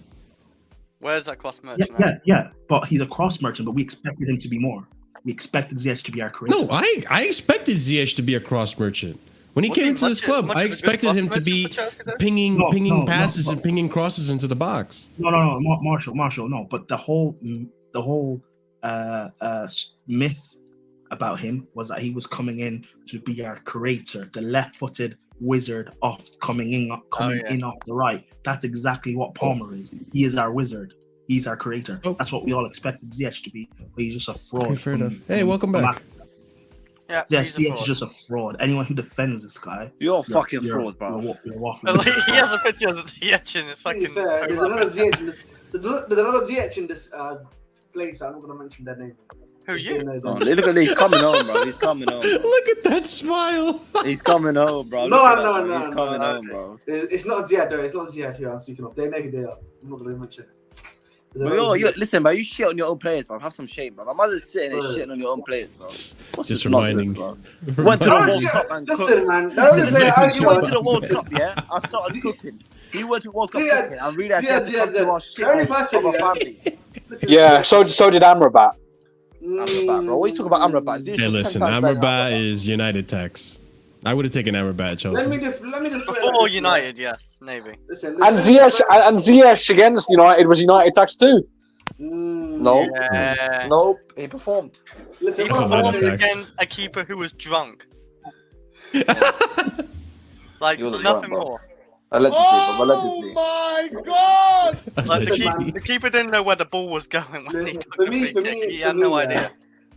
For me, Ziyech, bro, if he comes back, just terminate the contract and give him his money and That's terminate. probably what's gonna happen. And I can see it. Secondly, the only player I hate, sorry, I hate is a strong word. I actually don't hate this person. I only have an agenda against because of his style of play skill. Is Mr. Raheem Sterling. You know what I mean? That's the only person that I have a agenda against. Oh, Other than that, hate no him one too deserves much. it. I'm just losing, man. I can't. Every time I win, I just lose. Just remember where that came from. Mr. Ziyech gave you that L, man. But let's move on. Let's discuss another player in our roster that potentially we thought was going to come back. The loan ended shortly, but now apparently there's links that he could go to Sevilla. So let's talk about Davinson Fofana. So according to Fabrizio Romano, Sevilla have already sent a formal official proposal to Chelsea for David Fofana to join them immediately. Club working to get both Lucien Agume and David Fofana deals sealed. Agume will join on loan with buy option after Inter almost done. I believe, Scott, you had quite a bit to say about this, so I'll let you go ahead and say what you want to say. Scott, before you go, I just asked this question before you go. Why didn't Sevilla want Ziyech on loan? Who? Why didn't who? Never mind. Sevilla. I know the answer. Who are Sevilla? Who are Sevilla? It's Who is a that? rhetorical question. It's a rhetorical What question. is that? What is Sorry, Sevilla? Scott. What is a Sevilla? I don't know So what. what that club's is. he gone to now? Are they better now? Of course, he's gonna stay at Chelsea. And What are he's you talking about? No. The club he's at right now. What you're saying? Jesus Sevilla's better than Christ. Chelsea? Oh, Anyways, It was just a ladies and rhetorical. gents. Sorry, Scott. You go. Rhetorical question. Scott, land your minerals, bro. Things. There's another bit of news you need to know about this, and that's the fact that while also trying to get Fofana, Sevilla are also trying to get Serdar Azmoun from Bayer Leverkusen, who's also a striker. This is to combine with the fact that they also have they play a 2-striker formation, right? They also have playing up front Yusuf En-Nesyri, Mariano Diaz, who is injured currently, Rafa Mir, they've got Dodi Lukebakio, and they've got Ocampos. That's 5 players. You add those two in, that's 7 strikers for 2 positions. But Campos plays on the wing, no, for them? Nope, he plays up front for them. Really? Bro, Yep. That's crazy, man. And the suit is a fucking baller, bro. I'll say alright, he's their man. starter, and then Ocampos has also played one of the highest minutes for them this season. That's their 2 starters. After that, you've got Rafa Mir, who played a lot of minutes for them recently, who he's got to play ahead of. You've got Luca Bacchio, who they bought in the summer. He is currently injured. I don't know when he's back, but I imagine he's going to play. And then you've got Asmoon, who they're trying to sign as well. This is another one. Cancel the loan. Cancel it. Send him somewhere else. This is so stupid. You know what? Yeah, he would do better fast, man. And also, Bro. to top all off, we took him from one relegation battle. He's now in another. Listen, you know what's crazy, man? That Fofana, man, we need him at Chelsea, actually, you know. He's better than Broja, in my opinion, bro. He will give us more stuff than Broja, man, right now. I like Dutcher Fofana. Is he, From what I saw. At the club he's at right now, is he even getting much minutes? I don't think he is, does he? I think he had attitude issues with the manager. Yeah, I saw one time when he got subbed off, he was mouthing off to the manager. I think that's about it. I saw. He did score. I think he scored in his last game for the club. He scored against Napoli. So I'm not sure about Fofana, as a player, because as the other club he played for, he didn't really play, but then he had attitude problems. So if he comes to Chelsea, I don't know. I don't know if he's better than even Broja as a player. I don't know. I'm willing to give him a shot. He needs to go on loan, but to a club where he's going to play, and that's not Sevilla. Championship team. And sometimes, no. I think Chelsea could take you for a few games while we need him, and then we'll see in the summer. We'll be a better number than Broja, bro. I'm telling you right now. Maybe. We'll see. Maybe. I did like what I saw from Dr. Fofana when he did play here for a short time. And the loan just didn't work out. I think we all thought that the Union Berlin loan was going to be a good loan, but shit happens. Unfortunately, this one just didn't work out. I'm going to go ahead and move it along, though, into the next topic, which is going to be our outgoings for this transfer window. And essentially the plan for what those outgoings are going to be. So let's start off with this first tweet I have here. And that's going to be from Ben Jacobs. Outgoings are really important for Chelsea this window, and the aim is to not increase and potentially decrease the senior squad size. They potentially need to raise funds for a new striker or center back while still managing the squad. Moving along, Chelsea's hopes of signing a top striker are likely to hinge on sales that would help their financial fair play position. Maatson, Gallagher, Chalobah could all leave and are pure FFP profit. Broja is also one to watch if they sign a new striker, according to Jacob Steinberg. Chelsea are looking to make money from departure of former academy players. Chalobah is a candidate to go, and Tottenham are watching the Gallagher situation closely, which we will discuss. Maatson is also admired admired elsewhere.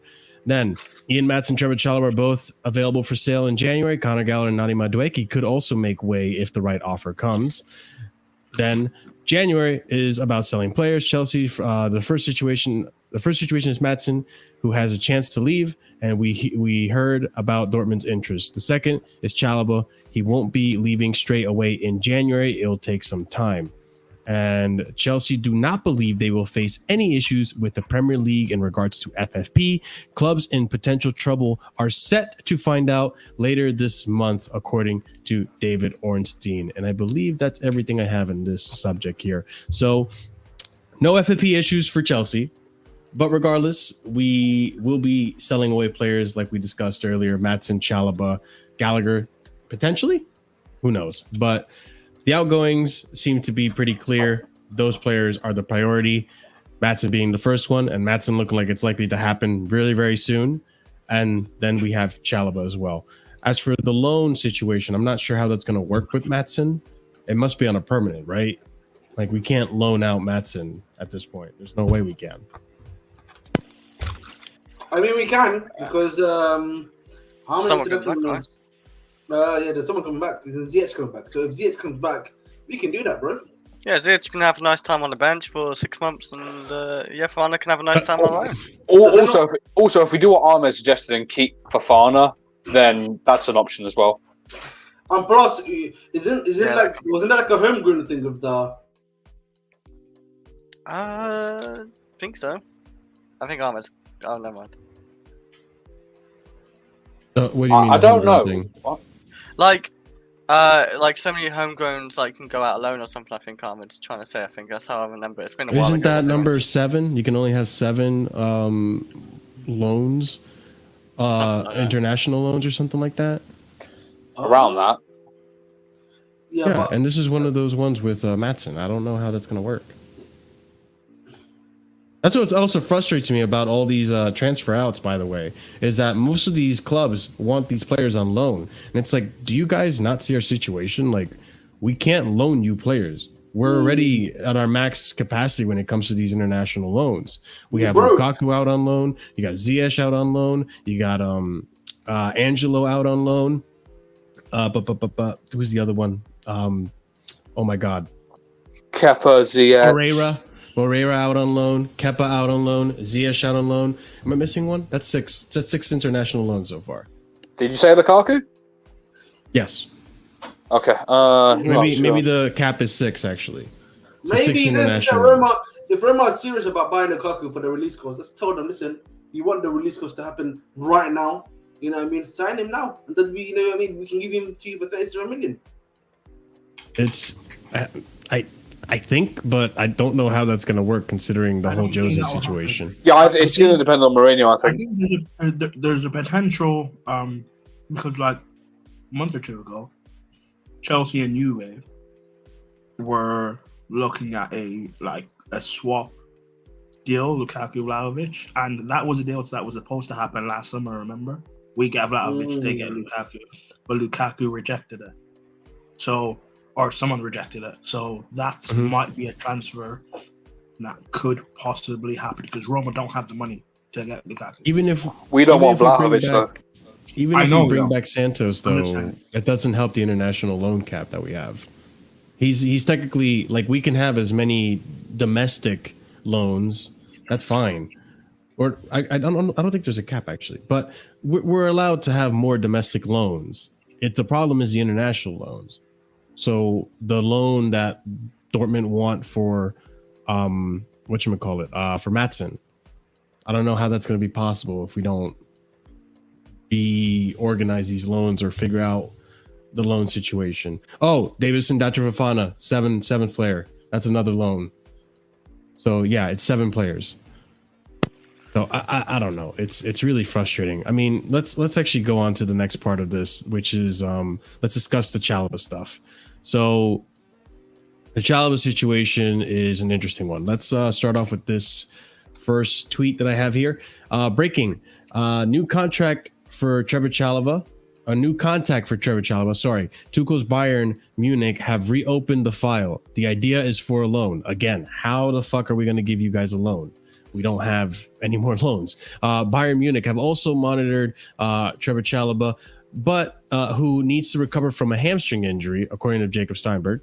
And Armando Broja's situation could change if Chelsea sign a sub striker. Ian Maatson leaving could prompt Chelsea to target a left back. We know that. Bayern Munich have now decided not to sign Chalobah this January. A potential deal is off. This was as of 2 days ago from Pletigol. Then we go on. Trevor Chalobah is ready for a fresh start away from Chelsea. He should be back match fit by the end of January, and many teams abroad are interested in him, but not Bayern Munich. Interesting. Sources guarantee Trevor Chalobah is not part of Bayern list for January transfer window, despite recent new links as things stand. Bayern wanted Chalobah in August, but now there are different clubs in the race. And then we have here, the expectation remains that Trevor Chalobah will leave Chelsea this month. Roma are very keen, according to Fraser Fletcher. Chalobah leaving.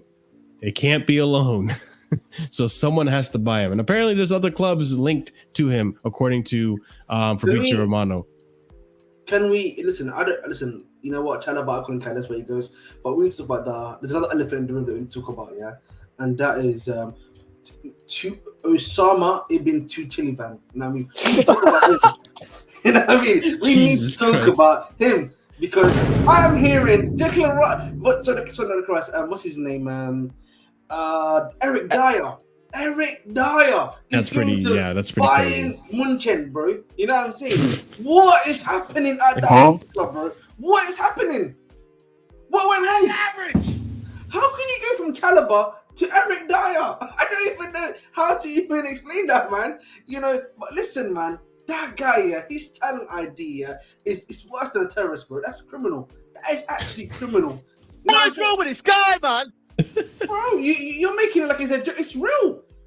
No, I know the Eric Dyer thing is real, and I agree with you. It's just you gotta laugh though. It's just like, wow, okay, Tuchel, and you know we have Chelsea fans that are contemplating bringing him back. From here, Kim Min Jae, ex Eric Dyer, fucking hell, man, in a UCL final potentially. Listen, I can't explain that one. I mean.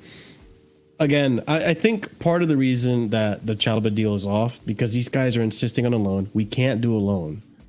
And the other part of it is no, but that's what the news is reporting that Bayern Munich wanted a loan, but now the deal's off. We can't give them a loan for Chalobah. We can't loan any more players to international clubs. So I think part of it is that, and I think the other part of it is also he's just not fit. He's not fit. Now you have another reporter in Simon Johnson were saying that he's not fit. He's due to be fit by the end of the month, which he could probably pass a medical, but I don't know. I hope this Roma one works out. Listen, I like Chalobah. I think he's a great player. Is he better than Disasi like people seem to always compare? I don't know. I can't say. I don't think Disasi is as bad as people think he is. I think that Disasi has shown more consistency than Chalobah because that's also not rewrite history. Chalobah, when he played for Chelsea, when he played these important matches, he did make mistakes. He did look shaky, and people don't want to admit that. But us at the panel, we understand. We know. We remember that. But, you know, it's just... I think Disasi is a slight upgrade to Chalobah. Not by much, but it's a slight upgrade to Chalobah. No, so again, I just don't think he's an upgrade, man. He's an upgrade. There's no point blank. He's an upgrade. There's no denying. People want to hate on Disasi though. I don't know why, but people want to hate on Disasi. Maybe because he's not fast. I think Gilchrist definitely is better than Disasi and what's it called, Chalobah. I don't know about that. Definitely for sure, man. What did you say? He's the future. What did you say? I think Gilchrist is definitely better than Disasi and Chalobah in my personal. I don't know about that one. I don't know if I can listen, Ahmed, you're the same guy that has fucking minerals, bro. He's got the minerals, man. He's got the intensity. He's got the desire. You know, he plays really well in that role. You know what I mean? The right back role, which I think Disasi is actually a centre back, but I think he just plays better in that right back role than Disasi. Yeah. Oh yeah, that I agree with you on. Yeah. For sure, man. Why'd you say that at the end, man? What? Why didn't you start off with the right back part of that? That's the whole point. It's a little skit, you monkey. But of course, no. This guy, man, you're just trying to rattle me, man. Like, calling people monkey. Man. Jesus Christ. He just listen. He understands. Listen. Regardless, though, like I do want Chalobah to go. Some of these clubs have to come and buy him, though. There's no other way. We can't loan out these players anymore, and it's frustrating me. But Chalobah should go. I feel bad that he's just stuck here at Chelsea right now, and he's not rated. Who knows? I think he could be actually injured, but yeah. Listen, loan army. We don't have a loan army anymore. We have a loan squadron. It's only 7 loans or 7 international loans. So we'll see, man. We'll see.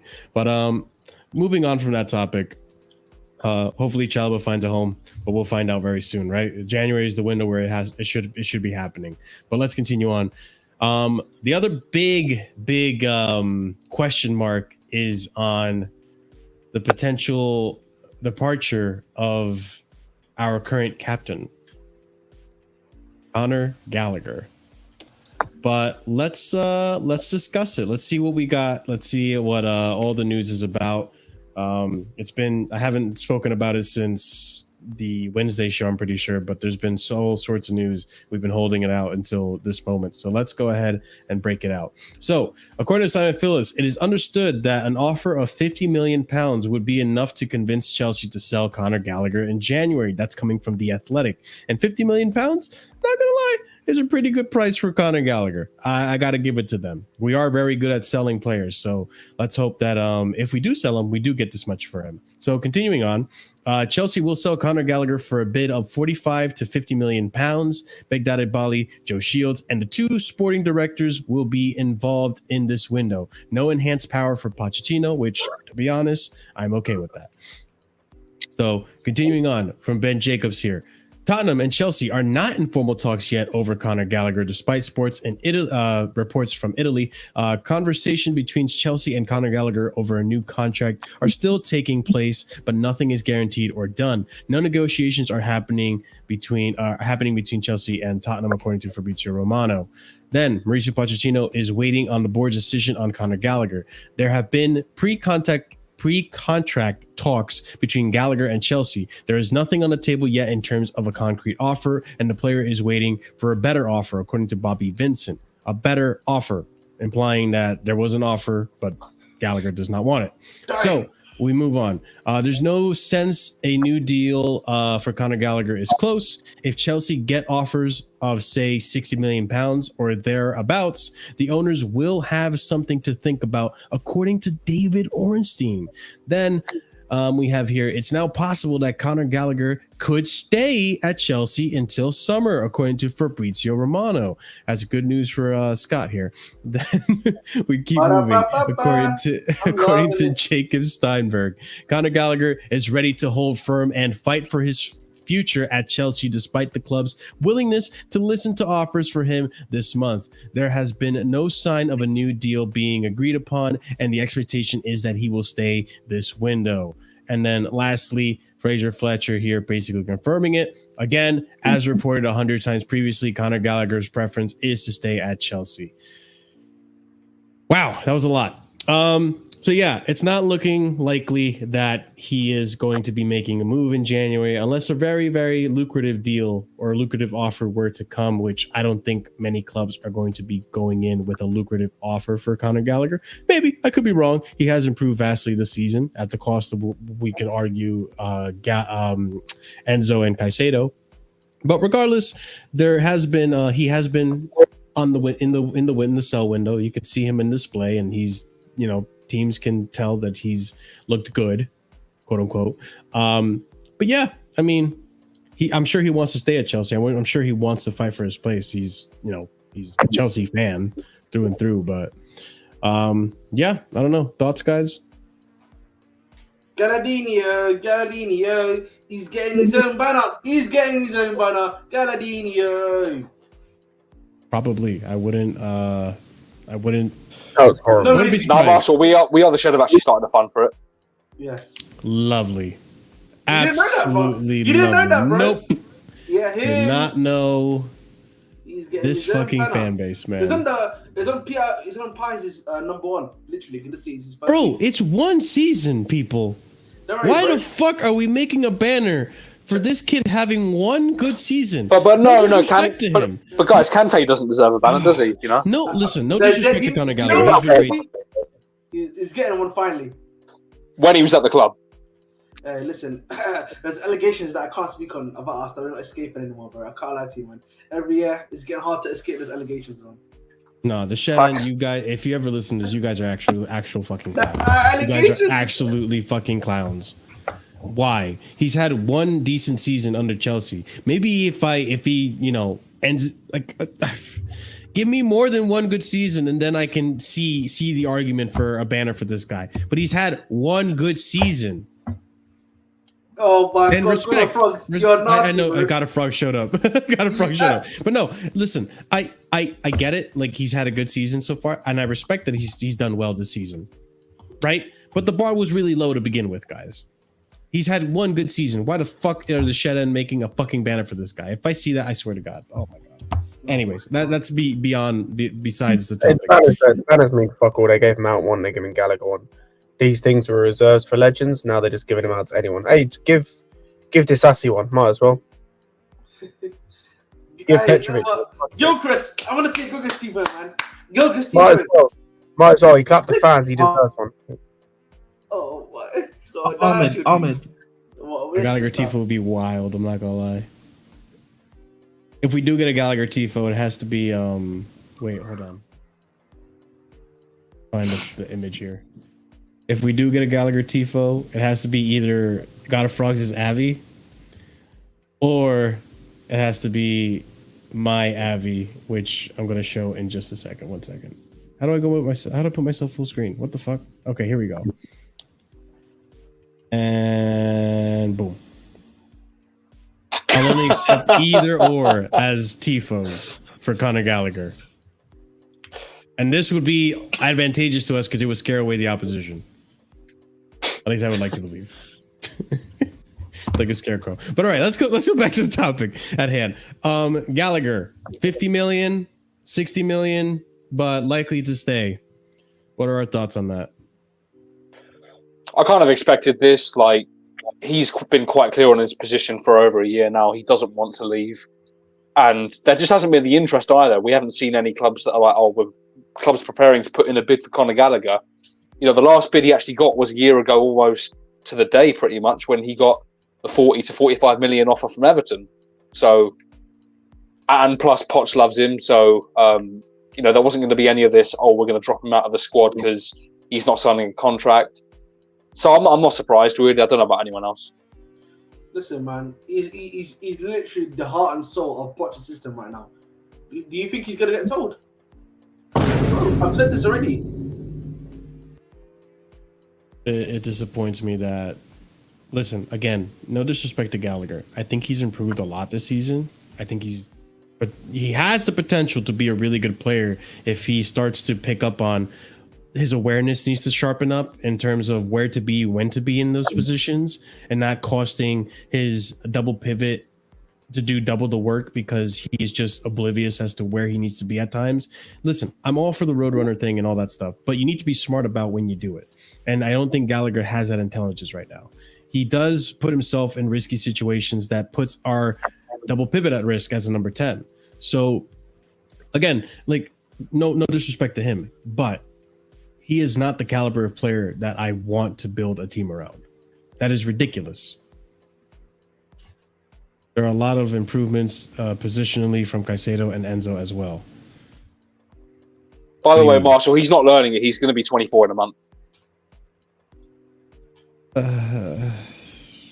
Maybe. I don't know. I'd like to be optimistic about that, and that Gallagher will eventually pick up on that. But I don't know, guys. I don't know. This is. Is he not a year younger than Mount? Mount's about to turn 25, isn't he? So. Jesus Christ, really? Yeah. That guy's old. Bro, man, I'm telling you, man, time flies, man. When you're up, This is he's hitting his prime, basically. Yeah, bro. Man, time actually does fly. 23. You know, time actually does fly. You know how shocked I was to realize that Werner is like 28 now. Yeah, bro, I'm telling you. I remember when he brought one and he was 24 years old. I was like, wow, new era at Chelsea. I remember seeing Gallagher when he was 19, I think. Havertz is 25, if I'm not mistaken, no? No way. 25, 24. 25? It's either or. I can't remember. Yeah. Was he a similar age to Mount? I think it's closer to 24, if not 24. 24. Okay. Fuck. Goddamn, time does fly. That's crazy. But yeah, listen, we're going to see with Gallagher. If he stays, I think he can be used as a utility player. At this point, I kind of want to take Gallagher away from Poch so that Poch can properly build a team. But it doesn't help when Nkunku's hurt, and it doesn't help when Carney's hurt. So when you're left with Gallagher as your number 10, it's like fuck. Okay. I don't think Poch can build without him though. Look at what happened to Man United. What do you mean? Poch can't build without him. Look at even Preston. Look at Preston. What do you mean? I mean Gallagher fills holes. Gallagher fills holes in his like defective pressing structure. Mm-hmm. Gallagher is literally, I told you before, bro, he's his heart and soul, literally, of his whole system. There's no other way to put it. Yeah, but Oliver, the reason why Gallagher, quote unquote, fills holes, is because the system's effective. The system is him. The system is him, Prime. Exactly. That's why the system's effective. That's the whole, yeah, exactly. but if that's what he wants, though, like, I don't know what else to tell you, boys. Yep. Time will tell what happens. But listen, when 220 million in the drain for Gallagher to be having a man of the match performance. Listen, again, I have no hate for Gallagher, but that's your manager, bro. Marshall. Don't say my manager. That's not my manager. I didn't want him. The way you glaze him and you're in his face. No. I didn't want him. I'm just trying to understand the guy. I didn't want him. I don't want him. Buddy. I still don't want him. If that's what you say, big man, you know what I mean? Listen, this guy. What the fuck? Hey, yo, that was a wall. That was a wall. Yo. Hey, yo. Ahmed, what's going on, man? All right, let's continue on. You want to talk about glazing though? There is a player that I am glazing about. All right, let's talk about glazing. Let's talk about my guy here, Michael Olise, potentially coming to Chelsea. Don't Christ me. Come on, man. Michael Olise. Chelsea still appreciate Michael Olise, according to Fabrizio Romano. And then the other two that I have here, Manchester United do hold interest in signing Michael Olise from Crystal Palace, as first called by brilliant Nizar Cancella. Sources tell me Chelsea are still keen on the playmaker and shouldn't be counted out of any race for him at this stage, according to Fraser Fletcher. Hey, man, I like this guy. I think he's a really good player. What? You know, he's injured again. Yeah, he's another one where I'm worried about the injury record, bro. His injury record is worrying me, you know. He's one where the injury record is actually beginning to worry me because he already played like 5-6 games in a row and he's out already. Is he that injury prone though? Bro, He's not played. He only started playing end of November, beginning of January. And the beginning of December, sorry. And then now he's already injured. Is it a major injury? Does anyone know? I know it's a hamstring again. I remember that. I remember seeing that in a glance. 6 weeks then. That's 6 weeks. Why can't I dream? But listen, I mean, even if we get Michael Olise, we have backup for him. Like, it's not like, listen, like, it's not like it's. Oh, we got backup for him now. Is that the new excuse? Like, if your main man we is do, available, but we do. We have Madueke. We have Cole Palmer. I would start Olise over those two, by the way. I'm not rewriting, you know, I'm just stating facts. Like Olise is a better winger than those two. I rate Olise, but I don't want him. I don't even think we need him at this point, bro. You got Madueke. Bro, listen, I'm sick. Olise's better. I'm sick of these talented injury-prone footballers. I'm sick of them. I don't want Olise. I mean, he is that. It does seem like he is injury prone. That is a concern. I will give you that, but I don't know, man. I do think he's just so good. When he plays, he's so good. And at Chelsea, I could see him cook, especially if we're gonna get like a striker like Osimhen. You give him an Olise, holy shit, man. Olise won't be on the field long enough to appreciate it. Don't know. Yeah, bro. Bro, Olise might not even play a full 90 for us, bro. Marshall, is it the kind of necessity that we need to spend £70 million on a release clause to get him out? Is he 70 million? I don't know if he's 70 million. Yes, that's his release clause. That's his release clause. All right, never mind. We move. Never mind. Listen, I love Olise. I watch Crystal Palace, by the way. So if I wanted him, watch Crystal Palace. He's a Palace fan. Marshall, we all know he's a Palace fan. He's been a Palace fan. Gallagher was there. Listen, you know, I watch a lot of leagues, you know what I mean, from time to time, whenever I can. Yeah. You know what I mean? Focus a lot on Palace, huh? Okay. Extra love for Palace. Not really. They're in Croydon. That's a bit too far for me. Okay, all right. I'm just. Yeah, and also Marshall, right? Can anyone tell me Olise is like, give it 2 seasons, will Olise be better than Palmer or Madueke? I'd like to believe so. I don't think he will be. I don't say this often. I genuinely don't. Palmer's already showing that he's one of the best forwards creators in the Prem. I don't think Olise. I don't think Palmer is better than Olise. I much rather Olise. You don't No, think That's Palmer's no better than disrespect to Olise? Palmer. No. There's no disrespect I'm to not Palmer. saying no. I didn't say this minute. I'm saying in a season or two. I still think Olise will be a top talent. I don't say this Yeah, often, but I so- think Olise is one of the very few actual generational talents out there. I don't listen.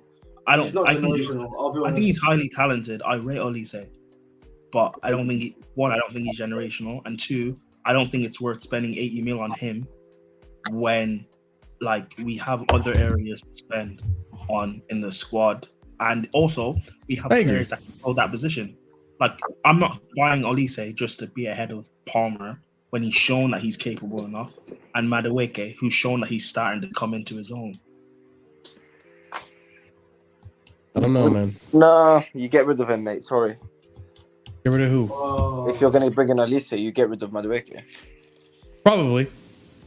Sorry, mate. That's probably. how the I mean, cookie that could crumbles. potentially be what. I mean, that's the happens, too. logical step. Yeah.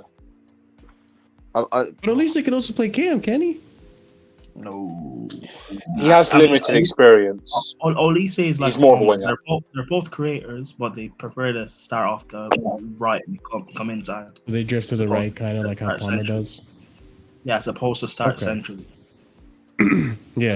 And I want to go back to what Scott said earlier about having two different styles of left back. I think the same thing has to go for these wingers. I mean, Palmer is, I don't know, they're a bit more. I haven't really watched a lot of Olise. I see him more as a creator. Palmer seems to have quite a nice all-round package. So maybe Olise is more of a sort of cross the ball in kind of guy, and Palmer. Wait, Oliver, what did Scott say about having two types of left backs? Oh no, he just said like when we were talking about left backs earlier, he was kind of like having a left back that complements the others. Like for example, if we got a Davies, and then having Kukureya to compete with him, so then it's just a different option to have kind of thing. I mean, to be fair as well, we do have an Angelo as well that could come back into this team. That too, and yeah. That changes things. Listen, I didn't know about the 70 million. I'll be honest, but now that I do, Yeah, I changed my mind. Because Marshall, after we basically got ratted out for contract tampering or whatever and tapping up, he signed a new contract with the doubled his original release clause of 35 million. That's what it was. You know what? Fuck Olise. I don't want him anymore. He's not even better than Madueke. Yeah, all right, let's. We know you want to fuck Olise. You were talking about clapping cheeks. Hey yo. Hey, Yo, yo! whoa, No, whoa, none what's of going that. on today, None of man? that. What's in the watch today, None of man? that, I'm none not of stopping. Well, we just better sign a proper striker. We better not miss out on Tony and Osimhen for some sporting Donny or some shit, bro. Give me a rest, man. Yeah. No, I mean, Why not? Why not, man? Listen, Hopefully we Man can. said, why not, bro? Listen, if we don't end up with Tony or Osimhen, get the fuck the ball. The ball. You know what, man? Fuck Tony, man. Fuck Tony, man. Fuck Tony. Come on, am I right, Scott? Come on, man. We gotta end up with at least Osimhen or Tony, bro. Now bring me Jurassic. Oh, for fuck's sake, here we go again, bro. Bring me Jimenez, man. Bring me I didn't expect I don't Jimenez. even know who just said Jurassic, bro. Who the fuck is that, bro? What's a Bring Jurassic? me, Jurassic Park, man. bring me Benjamin Sesko. Bring me Benjamin Oh, it's Sesko right Stuttgart. now. Bring Scott, me- please tell me you're trolling, man. Bring me Gyökeres. No, I'm being serious, bro. Are you serious, bro? Come on, man. I can hear him smiling from ear to ear, man. What is this shit, man? Stop it with Bring me this. El Nassiri, man. Bring me El Nassiri. Now we Yeah, give that's you it. El I'll take Nassiri. that. I'll take Hell that. was- There we go. There we go. That's what I'm talking about, bro. Yeah, that's different type of striker, right? We need one that can head and the other one like Jackson can do footy stuff, all right? Oh my goodness, man. All right, let's move on. Before we do, ladies and gents, we're almost at 40 likes. We're almost at 40 likes. I just checked a second ago. Yeah, get us up to 40 likes. We're 3 away. I would really appreciate it. Thank you very, very much, guys. We're closing in on the end here.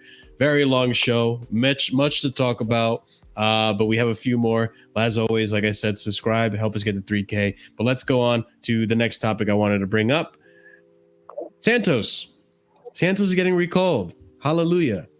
Hallelujah. This player has such a shit loan at Nottingham Forest. And it's good to see from Chelsea FC reported right here, Andre Santos has been recalled from the loan at Nottingham Forest.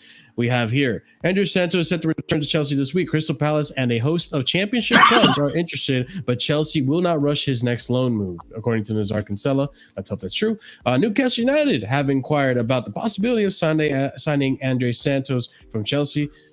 Signing, maybe not a loan. We'll do that, but I don't know if I want to give Andre Santos to an opposition team on a permanent. And then the last tweet I have here, Andre Santos has been handed an increased chance to stay at Chelsea and in the squad as Leslie Ugochukwu is expected to be out for 6 weeks. Also, that sucks on Leslie Ugochukwu. But Andre Santos is back, guys. What do you do with him? Do you keep him in his team or do you send him out to a championship loan? Crystal Palace, does that look like a good loan to you? Kind of depends. Kind of just depends, really. Like, if there's a team that clearly needs a midfielder and that would value a player of his skill set, then send him there, because like it's quite clear that Potts doesn't rate him. You know, he got one look at Ugochukwu, who barely even had a training session, and was like, "Yeah, I want him, his height and all that." Mm-hmm. He's not going to get game time otherwise, and I think it was wise to not have him in the squad for the FA Cup. You know, because that was yesterday. Because there's rules about this came up when the Aubameyang thing happened. It was like he can't play for 3 clubs within a calendar year. So Santos would have played for the club we bought him from. He would have played for Forest because he had like cup minutes, and then he would have played for Chelsea. So that would have completely ruled out a loan. So I think it was wise to keep him out of the squad yesterday just to give us the option.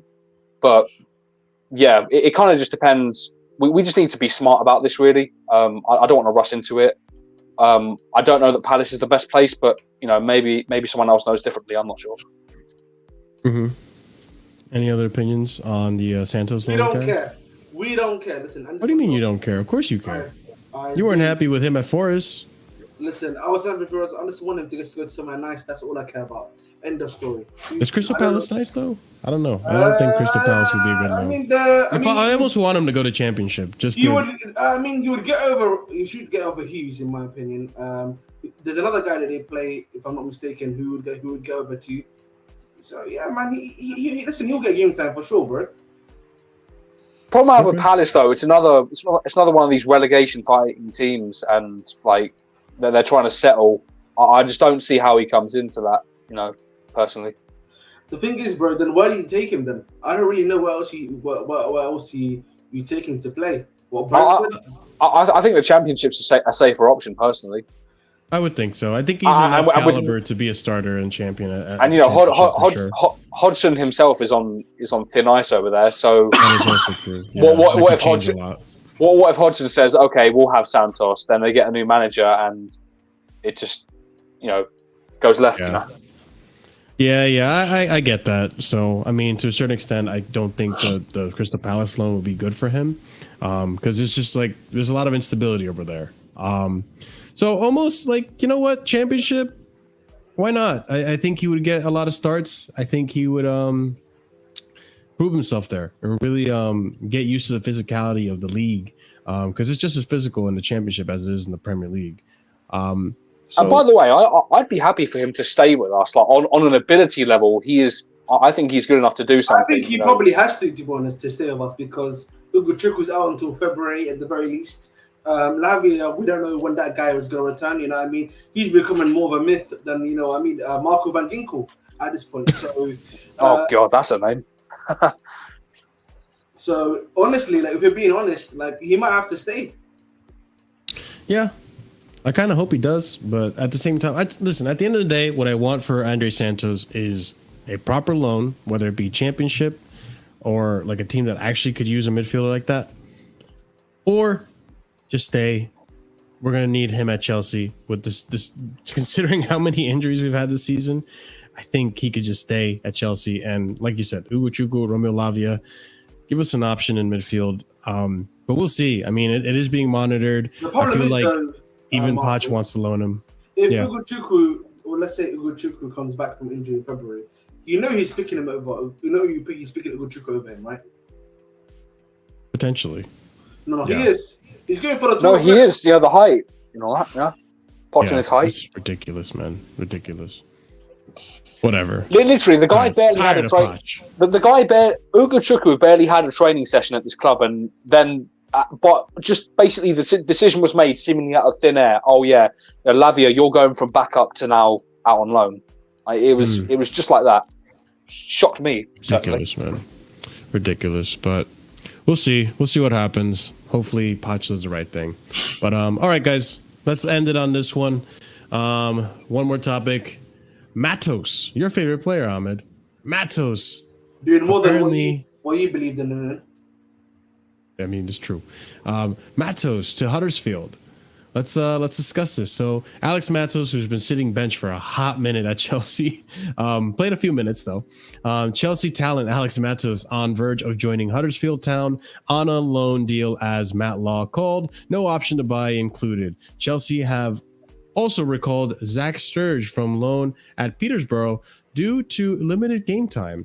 I didn't know this actually. Okay, let's continue. Oops, wrong thing. And then last tweet we have here from Chelsea official: Alex Matos will spend the remainder of the campaign on loan at Championship side Huddersfield. So this is essentially a here we go. It's done. So Matos is going to loan at Huddersfield. Good for his development. Let's see how he plays. Let's see how he develops, if he becomes a really good player and a potential first team starter. But I don't know. We'll see. I don't know much about the guy at all. I mean, Ahmed, do you want to speak on this fellow, or anyone want to speak on this fellow? He had a very good appearance against Man City. He was due, and I think he could have done our job against none other than who, Wolves, and we could have actually won that game. But listen, man. At the end of the day, man, what do I know? What do I know? I'm just casual. Yeah, what do you know, man? Yeah. definitely more than someone that watches the EPL. But hey, are you talking about Ziyad? I'm talking about you, Haji. I'm talking about Shut you. up, bro. Yeah, Shut your mouth, I was bro. talking about that today. This guy, you moving mad today, man. You moving mad. Yeah, I'm moving like a striker today. That's what I'm moving like. This guy. All right, I think I know what you're implying now. I think I know what has to happen. So, I mean, unless anyone has anything to say about Alex Matos, I think this is the bow at the end of another Casually Chelsea show, as usual. Any final thoughts on Matos? I don't know anything about the guy, so all the best to him. Sign a proper striker. I just want to say personally, going 3 times. That's one more thing, yeah. Guys, make sure that Marshall never buys FIFA, because that's what I want everyone to know. Thank you. Listen, you guys will hear about the FIFA stories sooner or later. I have seen many things. I prefer really not to speak. If I speak, I am in big trouble. I'll just say that, man. I can't say anything else because Ahmed will find me.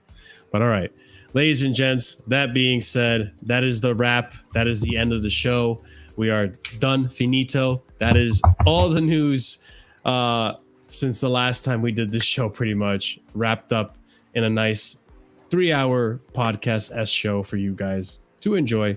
And I hope you guys have enjoyed it.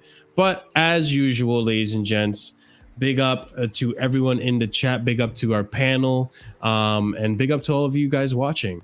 Be sure to, if you haven't done so already, smash up the like button because it does help out with the channel's algorithm. Like I said, we are on our way to 3K subscribers. So also subscribe if you haven't done so already. We're going to go ahead and raid like we usually do. Sarcasm City, we're coming back. They're going to be discussing... They've got troops on there, by the way. So if you want to see some troops crying about Arsenal... You want to see some tears? I'm just saying, Arsenal got knocked out of Carabao Cup. Listen, Arteta, you only have an FA Cup to your name. Did they get knocked out of the Carabao Cup, Marshall? Are you sure it's the Carabao Cup that just got taken out? No, FA Cup. This is the FA Cup today. Never mind, FA Cup.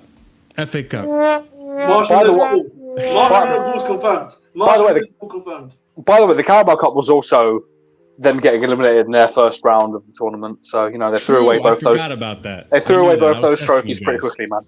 Bigger fish to fry. Yeah, no trophies again for Arsenal this season. We'll see. We'll see. Arteta, will he stay in the job?